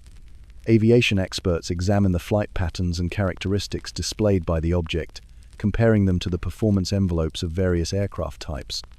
Imaging specialists study the video frame by frame, looking for artifacts or distortions that might indicate technical malfunctions rather than genuine anomalous phenomena. After extensive analysis, no definitive explanation emerges. The object's behavior, thermal signature, and emission of unknown material remain unexplained despite examination by qualified experts from multiple disciplines. The Chilean Air Force officially acknowledges that the incident represents a genuine unidentified aerial phenomenon. What sets the Chilean case apart from many UFO reports is the institutional response. Rather than dismissing or covering up the incident, the Chilean military treats it as a serious matter worthy of professional investigation. The decision to release the footage publicly demonstrates a level of transparency rare in military encounters with unexplained phenomena. The crew members, Captain Avila and Sergeant Major Barrera, maintain their account of the encounter despite inevitable skepticism and media attention. Their professional reputations and military careers depend on accurate reporting and sound judgment, factors that lend credibility to their testimony. Years later, the Chilean Air Force incident remains a compelling example of unidentified aerial phenomena documented using sophisticated modern equipment. The thermal imaging footage continues to be analyzed by researchers worldwide, each examination revealing new details while failing to provide definitive answers about what the Chilean Navy crew encountered that November afternoon above the Pacific Ocean. September 19th, 1976. Tehran spreads across the Iranian plateau like a vast carpet of lights, its 4 million inhabitants settling into the rhythm of another warm evening in the ancient city. The Shah's Iran buzzes, with the energy of rapid modernization, new buildings rising toward the stars, Western technology transforming traditional ways of life, American military equipment guarding the strategic crossroads between East and West. At Mehrabad Airport, controllers monitoring civilian air traffic notice something unusual on their radar screens around 10:30 p.m. A large, bright echo appears over the northern outskirts of Tehran, moving in patterns that don't match any scheduled aircraft. The object seems to hover, then accelerate, then stop again, displaying flight characteristics unlike anything in their experience. Initial attempts to identify the contact through standard procedures prove fruitless. The object doesn't respond to radio calls, doesn't appear on flight schedules, and exhibits a radar signature unlike commercial or military aircraft. Its behavior suggests something either malfunctioning badly or operating under principles unknown to conventional aviation. Concerned about potential security threats, Iran's strategic location makes it a target for reconnaissance flights by various hostile nations. Airport authorities contact the Imperial Iranian Air Force. Given the political tensions of the Cold War era and Iran's importance as a Western ally in the region, any unidentified aircraft over the capital city represents a potential crisis. The response comes swiftly. At 11:30 p.m., an F-4 Phantom II fighter jet lifts off from Cherokee Air Base, piloted by Lieutenant Jafari, an experienced aviator with hundreds of hours in the sophisticated American-built Interceptor. His mission: locate and identify the unknown aircraft appearing on Tehran's radar screens. The F-4 Phantom is among the most advanced fighter aircraft of its era, equipped with powerful radar systems, sophisticated navigation equipment, and an array of air-to-air missiles. If the unknown object represents a conventional aircraft, an advanced reconnaissance planeth, Phantom should be more than capable of intercepting and identifying it. But this encounter will prove anything but conventional. As Lieutenant Jafari approaches the coordinates provided by ground control, he begins to experience equipment malfunctions. His communications radio fails, cutting him off from ground control at the crucial moment when coordination becomes most important. His weapons systems show error messages, indicating problems with the guidance systems that control his air-to-air missiles. Through his cockpit window, Jafari can see the object that's been tracked on radar. It appears as a bright light, much larger and more brilliant than any aircraft navigation beacon, hovering motionlessly in the night sky above Tehran. As he approaches for a closer look, the object suddenly accelerates away from his aircraft at a speed that seems impossible for any conventional vehicle. The chase that follows defies the performance parameters of both aircraft. The unknown object maintains a distance from the F-4 that suggests awareness of the interceptor's approach, accelerating whenever Jafari closes the gap, slowing when he falls behind. It's as if the object is deliberately staying just out of reach, leading the Iranian pilot on a high-altitude dance above the sleeping city. Ground control, monitoring the encounter through radar, observes something even more puzzling. The unknown object appears to launch smaller objects' bright lights that separate from the main craft and move independently through the night sky. One of these smaller objects heads directly toward Jafari's F-4, approaching at tremendous speed on what appears to be an intercept course. Lieutenant Jafari, trained in air-to-air combat and familiar with missile attack profiles, recognizes the approach pattern of what seems to be an incoming weapon. He attempts to fire an AIM-9 Sidewinder missile in self-defense, but discovers that his weapon systems have completely failed. The missile won't launch, the targeting system won't lock on, and even his basic flight instruments begin showing erratic readings. The approaching object, whatever it is, passes close to the F-4 without making contact, then rejoins the larger craft in a maneuver that suggests coordinated rather than random behavior. Jafari, his aircraft systems failing and his situation becoming increasingly dangerous, decides to disengage and return to base. But the encounter isn't over. As the F-4 turns toward Cherokee Air Base, another bright object separates from the main craft and appears to descend toward the ground. Jafari watches as this object approaches the Earth in what looks like a controlled landing in the desert south of Tehran, its brilliant light illuminating the landscape below. A second F-4 Phantom, piloted by Major Parviz Jafari, no relation to the first pilotis, scrambled to investigate the area where the object appeared to land. Major Jafari approaches the coordinates and observes a bright light on the ground, pulsing with colors that cycle through the spectrum like some kind of beacon or signal. As he circles the area for a better look, Major Jafari experiences his own equipment failures. His communication systems malfunction, his navigation instruments show impossible readings, and his aircraft's electrical systems fluctuate unpredictably. The closer he approaches to the light source, the more severe the malfunctions become. Ground teams dispatched to investigate the landing site find nothing, no wreckage, no scorch marks, no physical evidence of any aircraft or object touching down in the desert. The area appears completely normal, showing no signs of the brilliant illumination observed by both F-4 pilots and radar operators. The Iranian Air Force incident becomes one of the most thoroughly documented military encounters with unidentified aerial phenomena. The case involves multiple trained observers, sophisticated radar tracking, and two separate interceptor aircraft operated by experienced military pilots. The equipment failures experienced by both F-4s are particularly puzzling, suggesting some kind of electromagnetic interference effect associated with the unknown object. General Nader Yousefi, the Iranian Air Force deputy commander, personally investigates the incident and interviews both pilots extensively. Their accounts remain consistent despite repeated questioning, and their professional reputations make deliberate deception unlikely. Both men describe an encounter with something that exhibited technological capabilities far beyond any known aircraft. The radar tapes from that evening preserve electronic evidence of the encounter, showing the unknown object's erratic movement patterns and the apparent launching of smaller objects.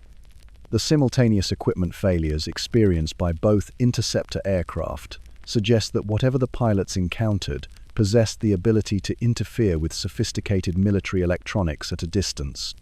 Years later, declassified documents reveal that American intelligence agencies took the Iranian encounter very seriously. The Defense Intelligence Agency prepared detailed reports on the incident, noting that the Iranian pilots were trained on American equipment and familiar with the performance characteristics of both friendly and hostile aircraft. Their inability to explain what they encountered carries significant weight in official assessments. The political upheaval that followed the Iranian Revolution in 1979 prevented follow-up investigations, and many records from the Shah's era were lost or destroyed. But the testimonies of the pilots and the radar evidence from that September evening remain as compelling today as they were nearly 5 decades ago. For Lieutenant Jafari and Major Jafari, the encounter over Tehran represents a defining moment in their military careers tonight, when their sophisticated fighter aircraft proved helpless against something that operated according to principles unknown to human technology. April 24, 1964. The desert around Socorro, New Mexico stretches endlessly under a brilliant afternoon sun, its silence broken only by the distant hum of traffic on Highway 85. This is high desert country, where the air is thin and clear, where ancient mesas rise like monuments to geological time, where the vastness of the landscape can make a person feel both humbled and utterly alone. Sergeant Lonnie Zamora of the Socorro Police Department is nearing the end of another routine patrol when he receives a radio call about a speeding motorist heading south on the highway. At 41 years old, Zamora has spent years patrolling these desert roads, dealing with the usual mix of traffic violations, domestic disputes, and occasional tourist emergencies that characterize law enforcement in a small New Mexico town. The pursuit begins normally enough. Zamora spots the speeding vehicle and gives chase, his patrol car's engine working hard to maintain speed on the undulating desert highway. But as he crests a small rise southwest of town, pursuing what he assumes is just another routine traffic stop, he hears an explosion in the distance. The sound comes from somewhere off to his right, a sharp crack, followed by a low rumble that echoes off the mesa walls. Zamora's first thought is that someone has had an accident, perhaps a car has crashed, or there's been an explosion at the dynamite shack he knows is located in that general direction. His priorities shift immediately from traffic enforcement to emergency response. Abandoning the speeding motorist, Zamora turns his patrol car onto a rough dirt road that leads toward the source of the sound. The road is little more than a track through the desert scrub, built to service a few isolated buildings and mining claims scattered across the harsh landscape. His police cruiser bounces and lurches over the uneven terrain as he heads toward where he believes the explosion occurred. As he approaches the top of a small hill, Zamora sees something that stops him cold. In a shallow arroyo about 150 yards ahead, a shiny metallic object sits motionless in the desert sand. At first glance, it appears to be a car that has rolled over, perhaps the aftermath of the accident he came to investigate. But as his eyes adjust to the bright desert light, he realizes this object doesn't look like any vehicle he's ever seen. The object is egg-shaped or oval, about the size of a small car but smoothly curved, with no visible seams, windows, or conventional features. Its surface appears to be polished metal, gleaming brilliantly in the afternoon sun. Most startling of all, two small figures in what appear to be white coveralls are moving around near the object, apparently engaged in some kind of activity. Zamora stops his patrol car about 50 yards away and steps out for a better look. The figures notice his approach and seem startled by his presence. Their small child-sized and move with quick, almost jerky motions as they react to being observed. One of them appears to jump or leap in a way that seems unusual, covering more distance than a normal human stride would allow. As Zamora moves closer, trying to determine if he's dealing with an accident scene or something else entirely, the small figures disappear from view, whether they entered the object or moved behind it. He can't be sure. The desert silence returns, broken only by the sound of his own footsteps on the sandy ground and the ticking of his patrol car's cooling engine. Then the object comes to life. A loud roar fills the desert air, not the sound of conventional engines, but something more like a rocket or jet. The egg-shaped craft begins to rise vertically from the arroyo, lifting straight up without any visible means of propulsion. Blue and orange flames shoot from its underside, and the roar intensifies as the object gains altitude. Zamora, suddenly aware that he might be in danger from the flames or exhaust, retreats quickly toward his patrol car. As he glances back over his shoulder, he sees the craft ascending rapidly, its metallic surface catching the sunlight as it rises above the desert floor. The flames beneath it are intensely bright, and the sound is unlike anything he's ever heard, neither the whine of a jet engine nor the chop of helicopter rotors, but something entirely different.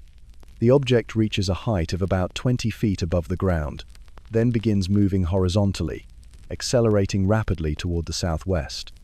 The flames disappear, the roar fades to silence, and within moments the craft is gone, vanishing into the vast New Mexico sky as if it had never existed. Zamora stands alone in the desert, his heart pounding, trying to process what he's just witnessed. He's a police officer, trained to observe and report accurately, but what he's seen defies every category of normal experience. He approaches the spot where the object had been sitting and finds 4 wedge-shaped depressions in the sand, along with several areas where the desert brush appears to have been burned or singed. The evidence is undeniable. Something heavy landed here, something that generated enough heat to scorch vegetation, something that left clear physical traces of its presence. But the nature of that something challenges everything Zamora knows about aircraft, vehicles, and the possible. Within minutes, other officers arrive in response to Zamora's radio calls. Sergeant Sam Chavez of the New Mexico State Police is first on the scene, followed by Deputy Sheriff James Luckey and FBI Agent Arthur Burns. All 4 men examine the landing site, documenting the depressions, the burned vegetation, and other physical evidence. The investigation that follows is unusually thorough. Dr. J. Allen Hynek, the Air Force's chief scientific consultant on UFO matters, travels to Socorro to interview Zamora and examine the evidence. Military personnel from nearby Holloman Air Force Base conduct their own investigation. The FBI opens a file on the case. What they find is difficult to explain away. The landing marks are consistent with something heavy having rested on the desert floor. The burned vegetation shows damage patterns unlike those caused by conventional aircraft exhaust. Most importantly, Lonnie Zamora's reputation as a reliable police officer makes fabrication unlikely. The Socorro incident becomes one of the most credible UFO cases in the official files. Zamora's professional standing, the physical evidence, and the thorough investigation by multiple agencies create a case that resists easy debunking. Even skeptical investigators struggle to find conventional explanations that account for all the observed evidence. For Lonnie Zamora, the encounter changes everything. He becomes reluctant to discuss the case publicly, uncomfortable with the attention and skepticism that follow. But he never wavers from his account of what he saw that April afternoon in the New Mexico desert: an egg-shaped craft, small figures, and a technology that seemed to operate beyond the boundaries of human knowledge. The depressions in the sand eventually disappear, filled by wind and weather. The burned vegetation grows back. But the questions raised by the Socorro incident persist, another reminder that mystery can descend even upon the most familiar landscapes, witnessed by the most reliable observers. December 29th, 1980. A quiet Tuesday evening in the piney woods of East Texas, where the most exciting thing that usually happened was the occasional armadillo crossing the road. Betty Cash was driving her Oldsmobile Cutlass along a lonely stretch of Farm Road 1472 with her friend Vicky Landrum and Vicky's 7-year-old grandson Colby in tow. They were heading home from a pleasant dinner in New Caney, talking about nothing in particular, when the night sky decided to rearrange itself. Just after 9 o'clock, a brilliant light appeared above the tree line ahead of them, hovering maybe 130 feet off the ground. Not the gentle glow of an airplane or the steady beam of a helicopter, but something altogether more aggressive. A diamond-shaped object, roughly the size of a water tower, pulsing with an intense orange-red flame that seemed to breathe like a living thing. The heat radiating from it was immediate and overwhelming, even from a distance. Betty pulled the car to a stop, and that's when things got properly strange. The object began to descend, blocking their path entirely, its metallic surface gleaming through the flames that danced around its edges. The heat became unbearable. The dashboard grew too hot to touch. The vinyl seats started to crack and warp. Even the metal door handles became scalding to the touch. But here's where the story takes a turn that even the most imaginative science fiction writer might hesitate to pen. As the three of them sat transfixed by this impossible sight, the air around them began to fill with the distinctive thump, thump, thump, thump of helicopter rotors, not one or two, but dozens. Military helicopters, CH-47 Chinooks mostly, appearing as if summoned from thin air, surrounding the diamond-shaped craft in what looked like a coordinated escort formation. The object suddenly shot upward, the helicopters following in perfect formation, disappearing into the night sky as abruptly as they had arrived. The entire encounter lasted maybe 20 minutes, but the effects would linger for much longer. By the time Betty, Vicky, and little Colby made it home, they were already feeling unwell, nausea, headaches, a general sense that something fundamental had gone wrong inside their bodies. Within days, their symptoms worsened dramatically. Betty developed severe burns on her face and scalp, her hair falling out in clumps. Vicky and Colby suffered similar but less severe symptoms. All three experienced what doctors would later diagnose as acute radiation syndrome. Betty's condition deteriorated rapidly. Her skin blistered and peeled, her eyes swelled shut. She required multiple surgeries and skin grafts. The medical bills mounted into the hundreds of thousands of dollars. This wasn't the gentle glow of swamp gas or the misidentification of Venus. This was something that had physically, measurably, devastatingly affected 3 human beings.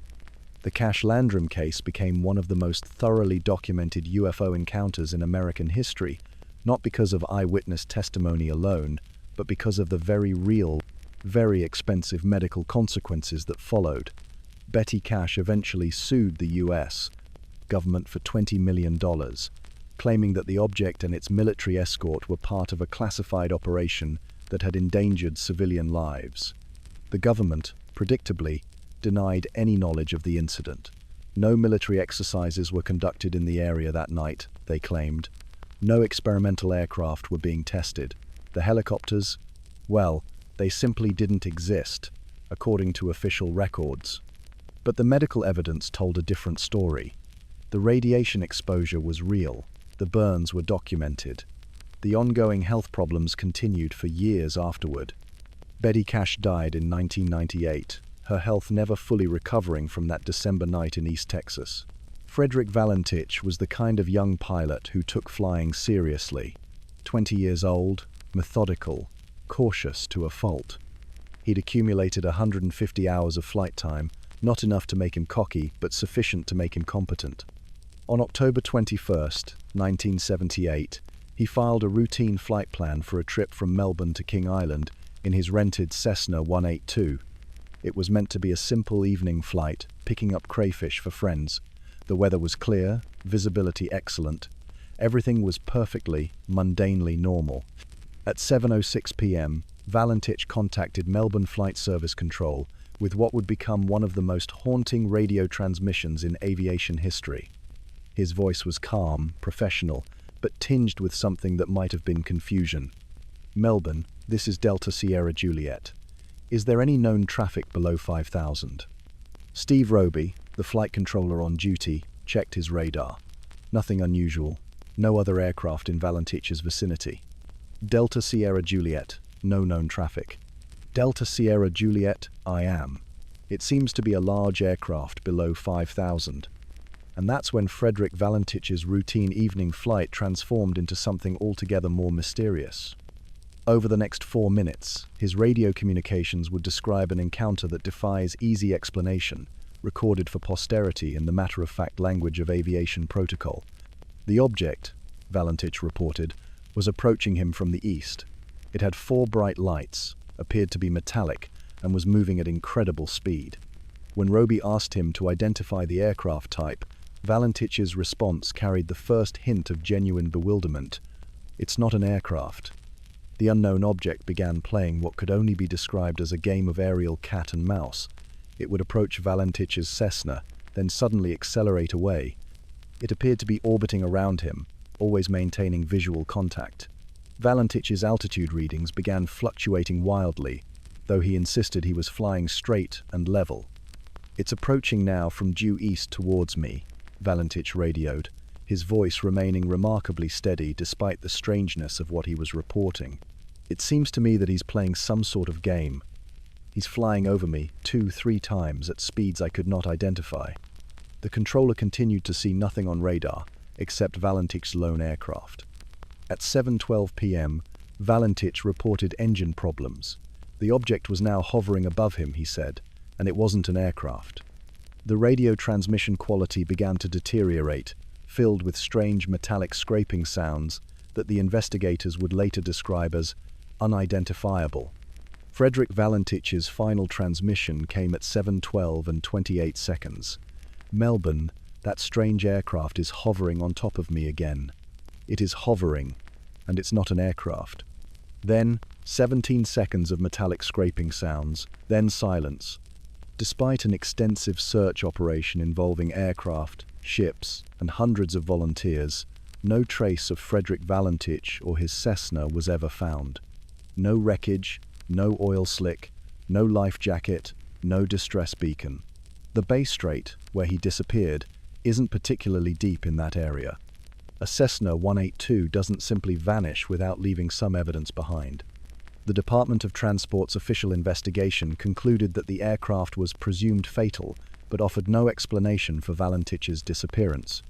The strange metallic sounds recorded during his final transmission were analyzed by acoustic experts who found them unidentifiable with normal aircraft or radio sounds. Some investigators suggested that Valentich might have been flying inverted, confusing lights on the water for an aircraft above him. Others proposed that he became disoriented and crashed while chasing what he thought was another aircraft.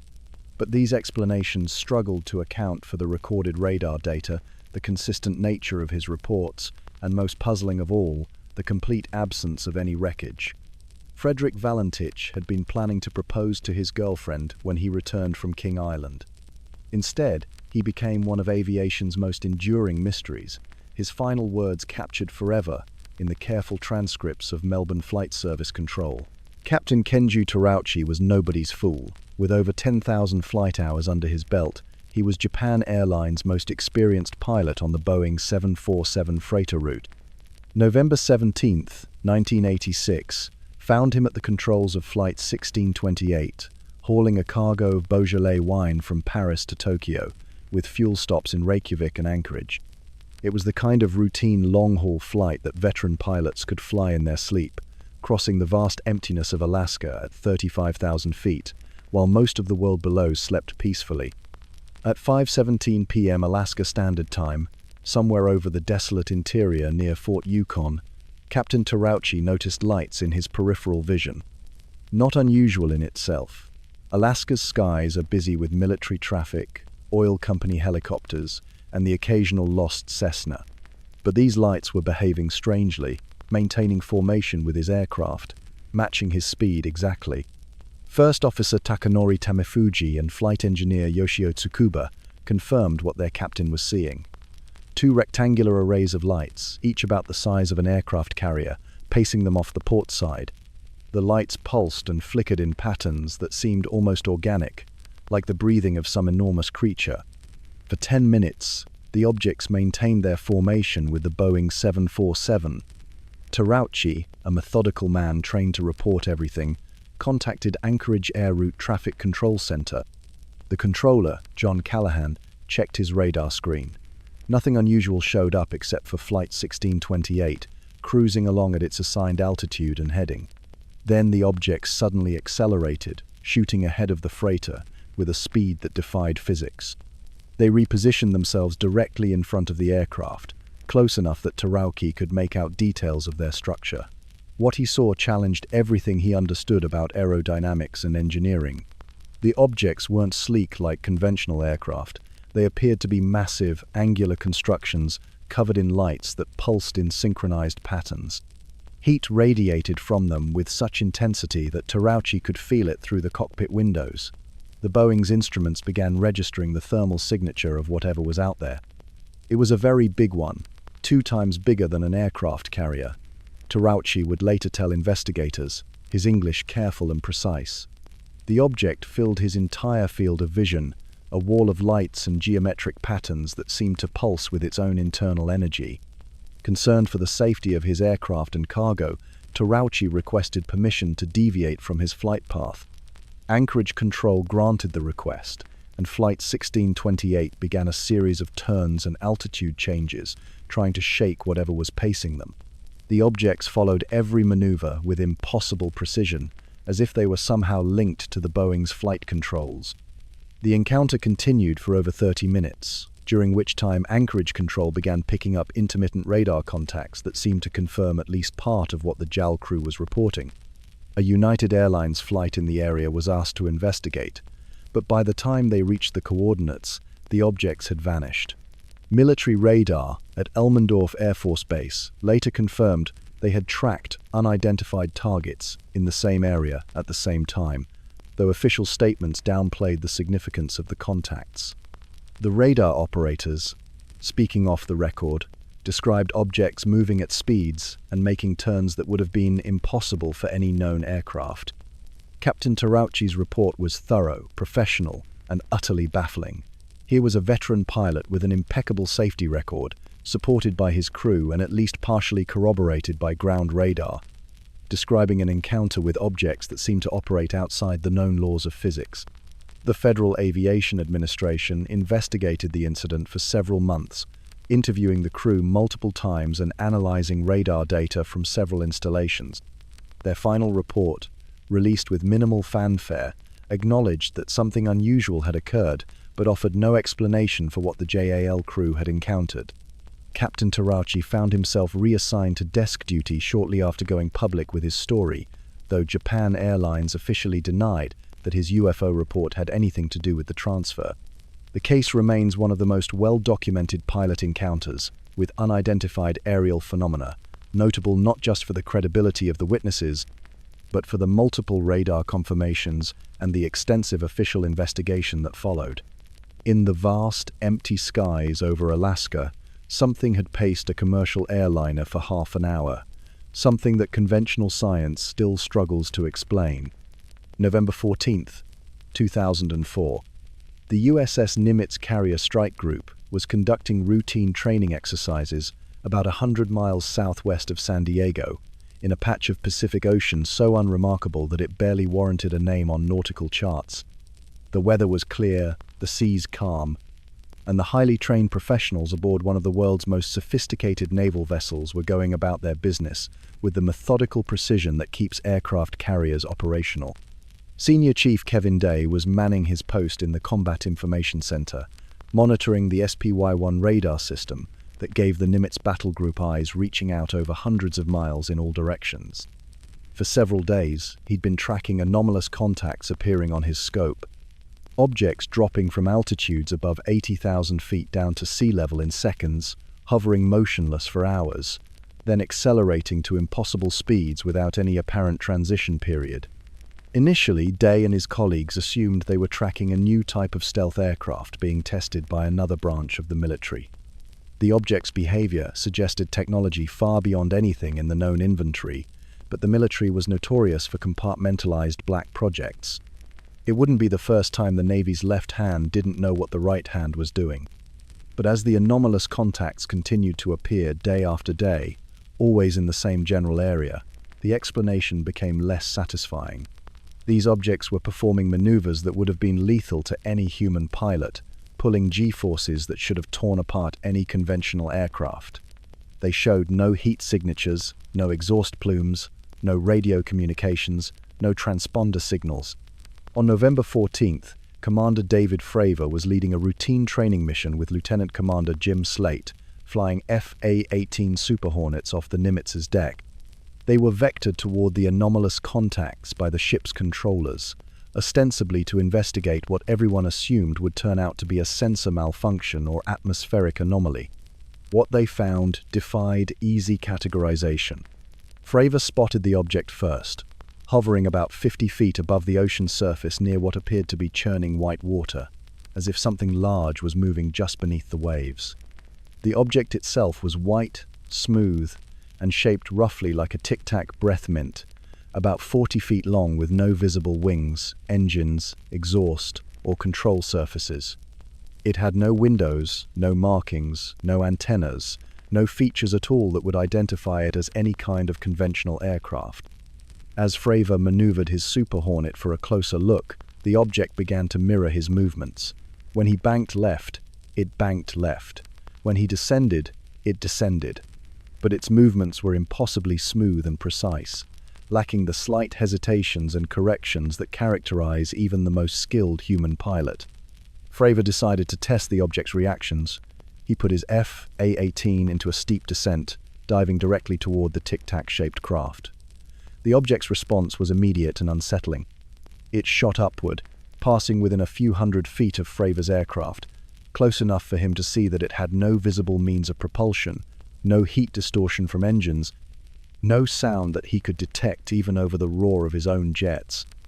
Then, in what Fravor would later describe as the most extraordinary moment of his 18-year military career, the object accelerated away at a speed that seemed to violate the fundamental laws of physics. It didn't gradually build velocity like a conventional aircraft. It simply left. One moment it was there, the next it was gone, disappearing beyond the horizon in what appeared to be less than 2 seconds. The entire encounter lasted about 5 minutes, but the implications would resonate for years. Here was one of the Navy's most experienced fighter pilots, flying one of the world's most advanced combat aircraft, describing an encounter with something that operated completely outside the parameters of known technology. What made the incident even more extraordinary was the comprehensive documentation that accompanied it. The Nimitz's radar systems had tracked the object throughout the encounter. Multiple witnesses on the ship had observed the radar contacts. The Super Hornet's onboard systems had recorded data during the engagement. And perhaps most significantly, Lieutenant Commander Chad Underwood, flying another F/A-18, had captured infrared video of a similar object during a follow-up flight later that day. The FLIR, forward-looking infrared, footage showed a small, white, oval-shaped object flying over the ocean. The video's audio track recorded the pilot's excited commentary as they struggled to understand what they were seeing. "Look at that thing, dude," one voice says. "It's rotating." For over a decade, the Tic-Tac incident remained classified, known only to the personnel involved and a handful of Pentagon officials. The pilots were debriefed, the data was filed away, and the Navy continued its training exercises, as if nothing unusual had happened. But in December 2017, the New York Times published a story that changed everything.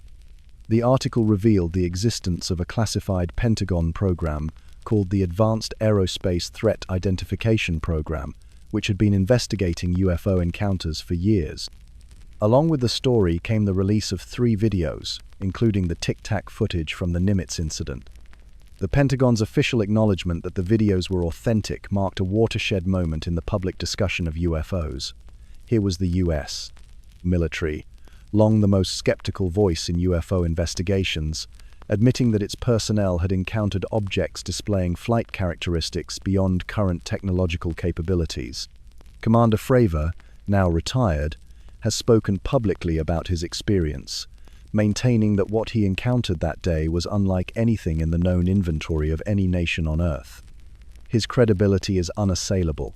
A decorated naval aviator with over 3,000 flight hours, trained to observe and evaluate aerial phenomena under the most demanding conditions. The date stamp reads January 21st, 2015. Somewhere off the eastern seaboard of the United States, at an altitude and location that remain officially classified, a U.S. Navy F/A-18 Super Hornet was conducting what the Pentagon describes as a training mission. The aircraft's sophisticated sensor systems were recording everything, as they always do, capturing data streams that would normally be reviewed briefly and then archived in the vast digital repositories where military footage goes to gather electronic dust. But this particular recording would eventually escape those classified archives and emerge into public view as one of the most compelling pieces of evidence in the modern UFO phenomenon. The video, which would come to be known as the gimbal footage, shows something that challenges our understanding of aerodynamics, propulsion, and perhaps physics itself. The footage begins unremarkably enough. The forward-looking infrared system is scanning the ocean, its thermal imaging revealing nothing more exciting than the contrast between sea and sky. The audio track captures the routine chatter of naval aviators going about their professional duties, their voices carrying the relaxed competence of people who've done this thousands of times before. Then the object appears on screen. It's roughly oval-shaped, glowing white-hot against the cooler background of sky and sea. But what immediately sets it apart from conventional aircraft isn't its shape or thermal signature, it's the way it moves. The object appears to be rotating, spinning slowly around its central axis while maintaining forward flight. This isn't the kind of barrel roll or aileron roll that conventional aircraft perform. This is something else entirely, a steady, controlled rotation that seems to serve no obvious aerodynamic purpose. "Look at that thing, dude," one of the aircrew members says, his voice carrying a note of genuine amazement. "It's rotating." The object maintains its steady rotation while appearing to fly in a straight line, defying the basic principles that govern how aircraft achieve controlled flight. Conventional airplanes generate lift through the shape of their wings and control their orientation through movable surfaces like ailerons, elevators, and rudders. What the gimbal video shows is something that appears to be rotating continuously while maintaining precise directional control, a combination that shouldn't be possible with any known propulsion system. As the Super Hornet's sensors track the object, other details become apparent. There's no visible exhaust plume, no heat signature from conventional engines, no wings or control surfaces that would explain how it maintains controlled flight. The object appears to be perfectly symmetrical, with no obvious front or back, no features that would indicate which direction it's supposed to be facing. The pilot's commentary continues throughout the encounter, their professional calm gradually giving way to fascination and bewilderment. These are people trained to identify aircraft types at a glance, familiar with everything in the US inventory and most foreign aircraft as well. Their inability to categorize what they're seeing is itself significant. "There's a whole fleet of them," one voice observes, though the video shows only the single rotating object. This comment suggests that there were multiple objects visible to the aircrew that don't appear in the thermal imaging footage, raising questions about what else might have been present during this encounter. The object's flight path appears deliberate and controlled, not the random drift of a balloon or the ballistic trajectory of space debris. It maintains its rotation rate and heading despite the presence of the military aircraft, showing no obvious reaction to being observed and tracked by some of the world's most sophisticated detection equipment. Perhaps most puzzling of all, the object appears to be moving against the wind. Meteorological data from the encounter, later analyzed by researchers, showed prevailing winds that should have affected any atmospheric phenomenon or conventional aircraft. The object in the gimbal video shows no such influence, maintaining its course and rotation as if it existed in its own pocket of controlled airspace. The video runs for just over 30 seconds, ending as abruptly as it began when the object moves beyond the sensor's field of view. Like the Tic Tac and Go Fast videos released alongside it, the gimbal footage was officially acknowledged by the Pentagon as authentic, recorded by military personnel using approved equipment during an official operation. The release of these videos in 2017 and their subsequent official acknowledgement in 2020 marked an unprecedented moment in the relationship between the US military and the UFO phenomenon. For decades, military personnel who reported unusual aerial encounters found themselves transferred, demoted, or quietly encouraged to keep their observations to themselves. The official release of the gimbal footage represented a dramatic shift in policy, an acknowledgement that the military had been tracking and recording encounters with phenomena that defied conventional explanation. The implications extend far beyond the 30-second video clip itself. If the US Navy's most sophisticated aircraft and sensors are regularly encountering objects that operate outside the parameters of known technology, what does that say about our understanding of what's possible in terms of flight, propulsion, and perhaps fundamental physics? The gimbal footage offers no easy answers, only more questions.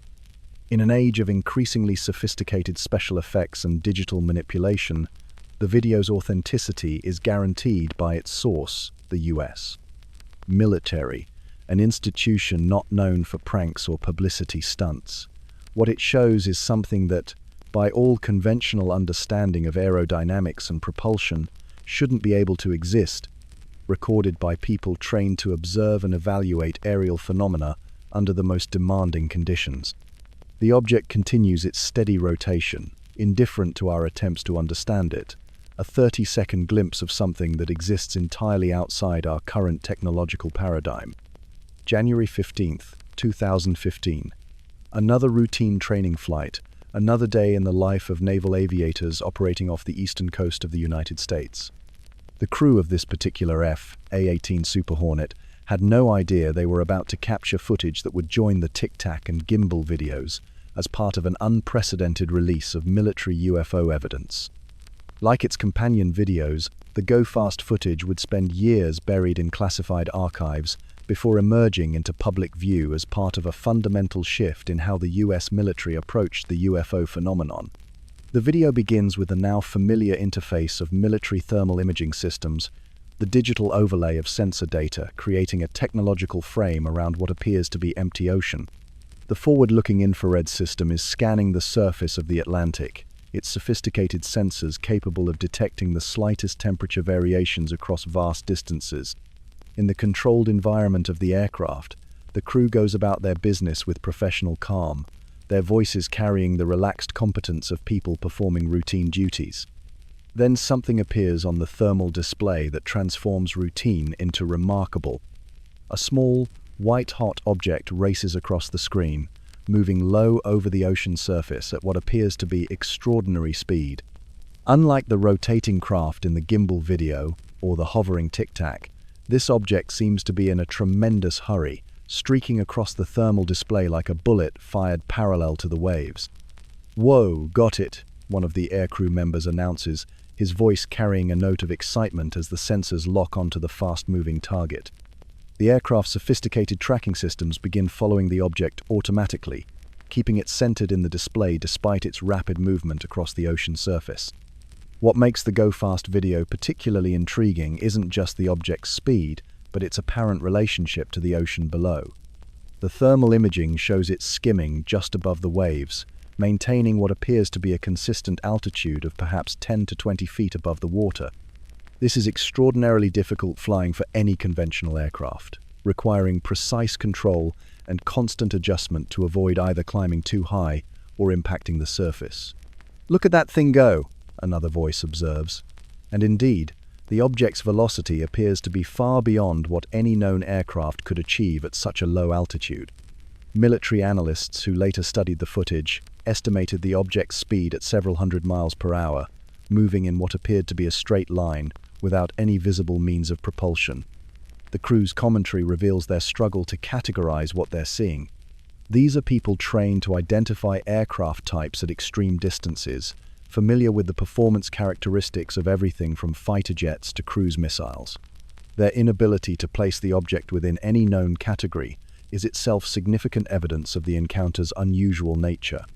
The object shows no heat signature from conventional engines, no exhaust plume, No wings or control surfaces that would explain how it maintains controlled flight at such high speed and low altitude.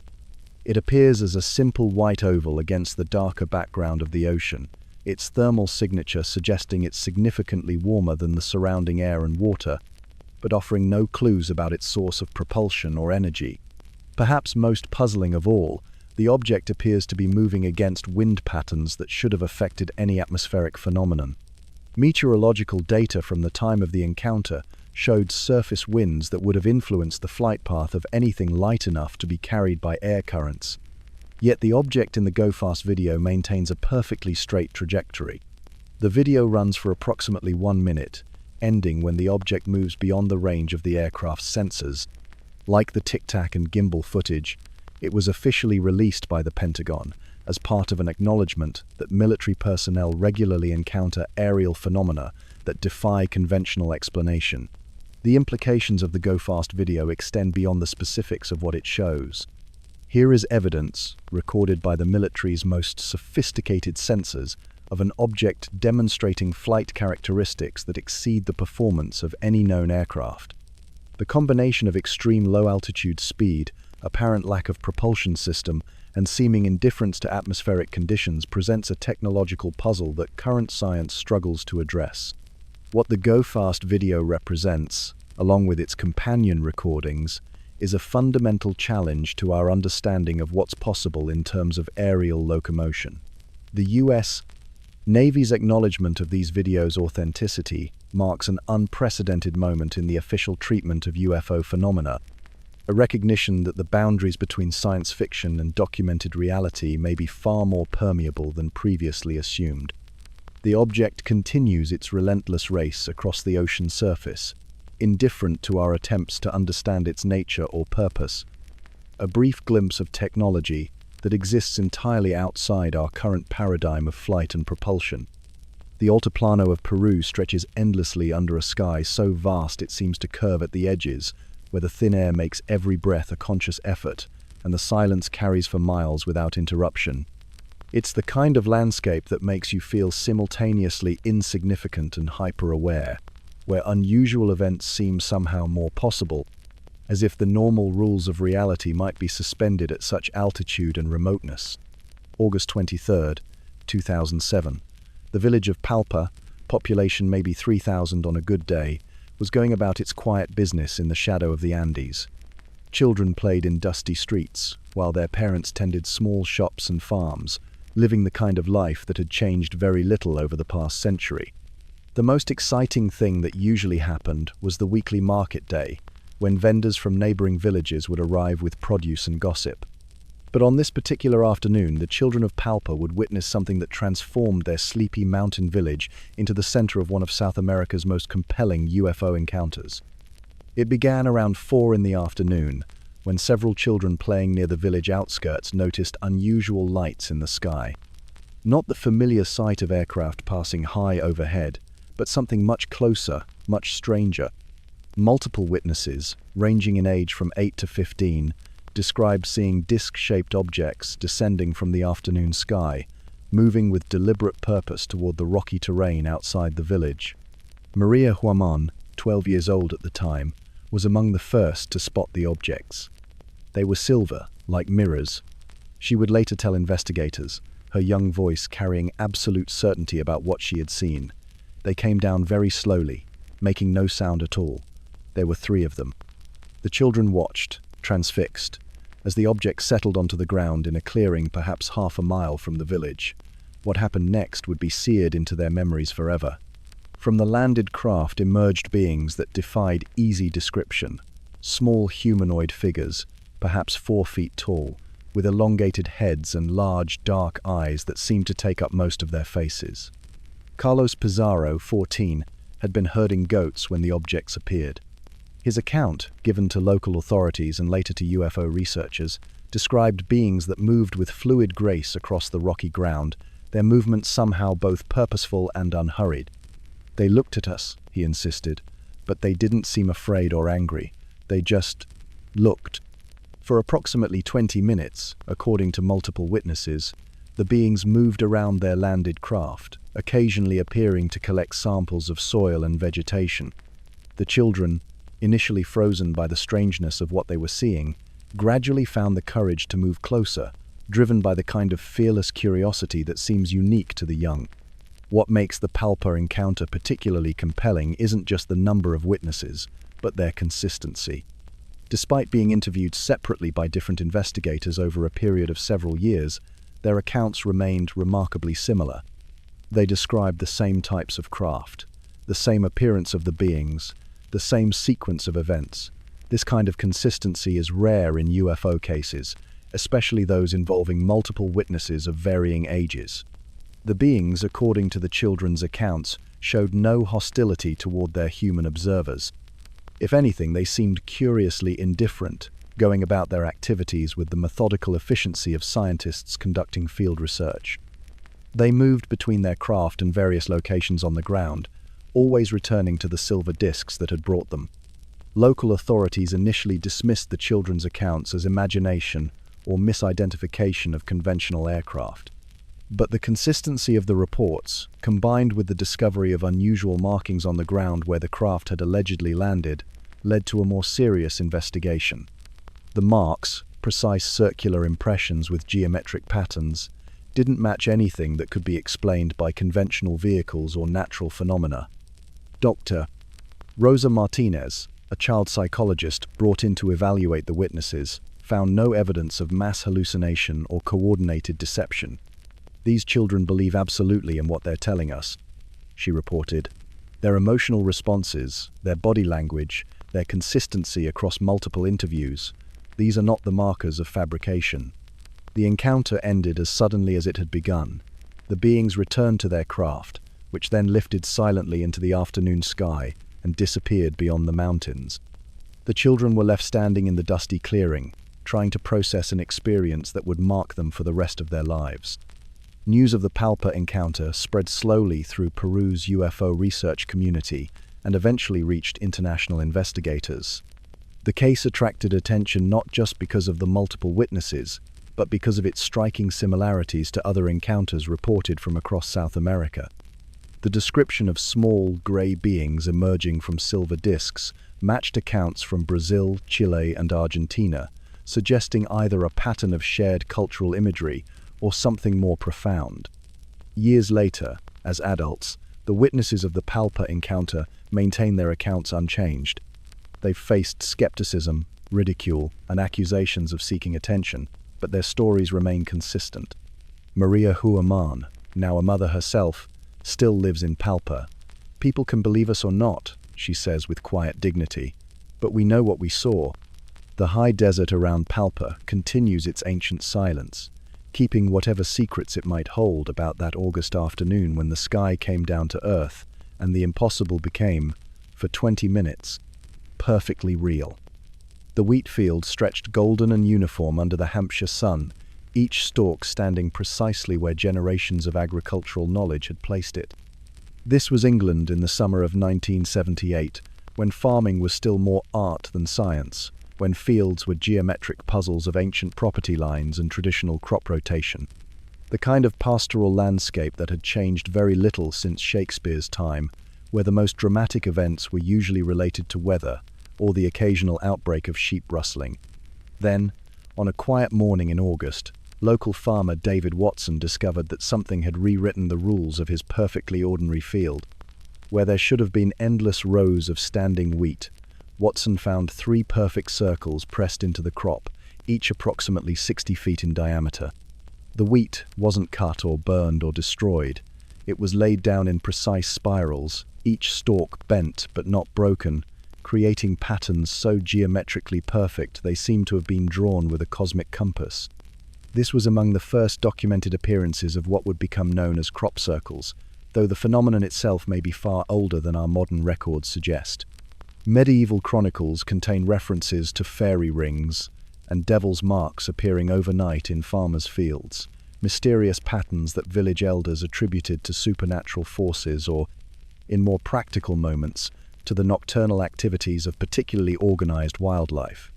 But Watson's discovery marked the beginning of something that would evolve from rural curiosity into global phenomenon, from simple circles into elaborate geometric mandala that challenged our understanding of both human capability and natural forces. The early circles were relatively simple, perfect rounds of flattened crop, usually appearing overnight without any sign of human footprints or vehicle tracks. The wheat, or barley, or rapeseed was laid down in spirals, creating patterns that were visible from elevated positions, but nearly invisible from ground level. Farmers would discover them during morning inspections, these precise modifications to their fields that seemed to have materialized from nowhere. By the 1980s, the phenomenon had begun to attract serious attention from researchers, journalists, and the simply curious. The circles were no longer simple geometric shapes, but had evolved into increasingly complex patterns, triangles, rings, pictographs that resembled everything from mathematical equations to astronomical diagrams. Some formations covered several acres, their intricate designs requiring aerial photography to be fully appreciated. The connection to UFO sightings was almost inevitable. Many crop circle appearances coincided with reports of unusual lights in the sky, strange humming sounds, or electromagnetic anomalies that affected nearby electronic equipment. Witnesses described seeing glowing orbs hovering over fields during the night, followed by the discovery of new formations the following morning. Patricia Murray, a retired schoolteacher from Wiltshire, was among those who witnessed the apparent creation of a crop circle. "I was walking my dog just after dawn," she recalled, "when I saw this light, like a small sun, moving slowly across the field. It was completely silent, but I could feel a sort of vibration in the air, like standing too close to power lines." When Murray returned to the same field later that day, she found a complex geometric pattern pressed into the wheat, a formation that hadn't been there the evening before. Her account, documented by researchers and corroborated by other witnesses, became part of a growing body of evidence linking crop circles to unexplained aerial phenomena. The scientific community's response to crop circles has been characteristically divided. Skeptics point to the numerous hoaxers who have come forward to demonstrate how complex patterns can be created using simple tools, planks, ropes, and careful planning. Doug Bauer and Dave Chorley, two English artists, claimed responsibility for creating many of the early formations, using techniques they demonstrated publicly in the 1990s. But even accounting for known hoaxes, significant questions remain. Some formations exhibit characteristics that seem beyond the capability of human hoaxers working in darkness with primitive tools. The precision of the geometric patterns, the complex weaving of individual stalks, the absence of damage to the surrounding crop, these elements suggest either extraordinarily sophisticated human techniques or something else entirely. Dr. William Levengood, a biophysicist who studied crop circle phenomena for decades, documented unusual changes in plants taken from circle formations. The affected wheat showed elongated growth nodes, as if the plants had been subjected to intense but brief heating. Seeds from circle formations often exhibited altered germination rates and growth patterns, changes that Levengood argued were inconsistent with simple mechanical flattening. Perhaps more intriguingly, some formations have appeared in locations and under circumstances that make human creation highly unlikely. Circles discovered in remote areas with no access roads, formations that appear in fields under surveillance, patterns created during weather conditions that would make nighttime hoaxing nearly impossible. These cases resist easy explanation as human pranks. The electromagnetic anomalies reported around crop circles add another layer of mystery. Compasses spin wildly within some formations, electronic equipment malfunctions, aircraft flying over certain circles report instrument failures. These effects, documented by multiple investigators, suggest that whatever creates some crop circles may involve forces or technologies that interact with electromagnetic fields in unusual ways. The evolution of crop circle designs over the decades tells its own story. Early formations were simple geometric shapes, circles, rings, triangles. But as the phenomenon gained public attention, the patterns became increasingly complex, incorporating mathematical principles, astronomical alignments, and symbolic elements that seemed to reference everything from ancient mythology to quantum physics. Some researchers argue that this evolution reflects the growing sophistication of human hoaxes, an artistic arms race between creators and investigators. Others suggest that the increasing complexity might indicate a form of communication, a gradual escalation in attempts to convey information through agricultural graffiti written on a landscape-sized canvas. The crop circle phenomenon persists into the present day, appearing annually in fields across England, continental Europe, and increasingly around the world. Each new formation renews the fundamental questions that have surrounded the phenomenon since David Watson found those first 3 circles in his Hampshire wheat field decades ago. And here we are, at the end of our long journey through the strange landscape of human encounters with the impossible.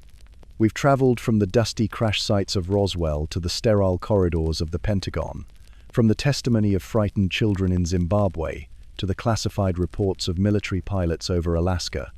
We've examined photographs and videos, read government documents and witness statements, traced the evolution of official policy from denial to grudging acknowledgement. The question that remains is perhaps the most important one of all. What are we to make of it? The skeptical explanation is straightforward and, in many ways, comforting. Humans are pattern-seeking creatures, prone to misinterpretation and wishful thinking. We see faces in clouds, hear voices in static, and find meaning in coincidence. The UFO phenomenon, from this perspective, represents the convergence of perceptual errors, psychological needs, and cultural mythology. The consistency of reports across time and culture reflects not the reality of the phenomenon, but the consistency of human psychology and the power of shared narratives to shape perception. This explanation accounts for much of what we've examined. Venus has been mistaken for a spacecraft countless times. Weather balloons have generated numerous UFO reports. The human tendency to fill gaps in memory with plausible narratives could explain recovered memories of alien encounters. Government secrecy around legitimate military projects has created an information vacuum that speculation and conspiracy theories have rushed to fill. But the skeptical explanation struggles with certain aspects of the phenomenon. The radar confirmations that have accompanied some of the most compelling visual sightings. The physical evidence, burn marks, radiation readings, ground traces that has been documented in multiple cases. The consistency of reports from credible witnesses who had no apparent motive to fabricate their accounts. Most challenging for the skeptical view is the recent shift in official government policy. The Pentagon's acknowledgement that military personnel have encountered objects displaying flight characteristics beyond known technology represents a remarkable change from decades of official denial. Either the US government has suddenly become susceptible to the same perceptual errors and wishful thinking that afflict civilian witnesses, or there's something genuinely anomalous occurring in our skies. The true believer explanation is equally problematic in its own way. If we accept that extraterrestrial visitors have been regularly visiting Earth for decades or centuries, we must grapple with questions that have no satisfying answers. Why would beings capable of interstellar travel conduct such seemingly random and purposeless encounters with humans? Why would they simultaneously seek to remain hidden while engaging in activities that inevitably lead to discovery? Why would they appear to abduct and examine humans by the thousands while providing no clear indication of their purpose or intentions? The behavior patterns described in UFO encounters often seem more like the product of human imagination than the logical actions of an advanced civilization. The medical examinations reported by abductees follow human concepts of scientific investigation rather than methodologies that might be expected from beings with vastly superior technology. The messages allegedly conveyed to contactees often reflect contemporary human concerns rather than insights that might be expected from an advanced intelligence. Perhaps the most honest answer is that we don't know. The UFO phenomenon represents a collection of events and experiences that don't fit neatly into our current understanding of what's possible. Some of these events may have conventional explanations that we simply haven't identified yet. Others may represent genuinely anomalous phenomena that challenge our understanding of physics, consciousness, or the nature of reality itself. The phenomenon persists precisely because it occupies a space between the known and the unknown, between what we can explain and what remains mysterious. Each new piece of evidence seems to raise as many questions as it answers. Each theoretical explanation leaves crucial aspects of the phenomenon unexplained. What we can say with certainty is that the UFO phenomenon has had a profound impact on human culture and consciousness. It has inspired countless books, movies, and television shows. It has influenced scientific research and government policy. It has provided a framework for thinking about humanity's place in the universe and the possibility that we are not alone. The phenomenon has also served as a mirror, reflecting our deepest fears and most profound hopes. In the early Cold War period, UFOs were often portrayed as invaders, reflecting anxieties about nuclear annihilation and foreign threats. In more recent decades, they've been more likely to be seen as saviors or teachers, reflecting concerns about environmental destruction and spiritual emptiness. Perhaps the UFO phenomenon tells us more about ourselves than about whatever might be behind the sightings and encounters. Our response to the unknown reveals our assumptions about the nature of reality, the limits of human knowledge, and the possibility of intelligence beyond our planet. The sky remains silent, as it always has. The stars continue their ancient dance, indifferent to our questions and speculations. Yet something about the mystery persists, drawing our eyes upward, inviting us to wonder about what might be possible beyond the boundaries of our current understanding. In the end, maybe that's enough. Maybe the value of the UFO phenomenon lies not in the answers it provides, but in the questions it asks. It reminds us that there are still mysteries in the world, still frontiers of the unknown waiting to be explored. In an age of increasing scientific knowledge and technological capability, the UFO phenomenon serves as a humbling reminder that there may be aspects of reality that remain beyond our current comprehension. The truth, as they say, is out there. Whether we'll ever fully grasp it remains an open question. But the search itself, the willingness to look beyond the boundaries of the known and accepted, may be the most valuable part of the entire journey. The sky is vast and full of possibilities, and sometimes, just sometimes, something looks back,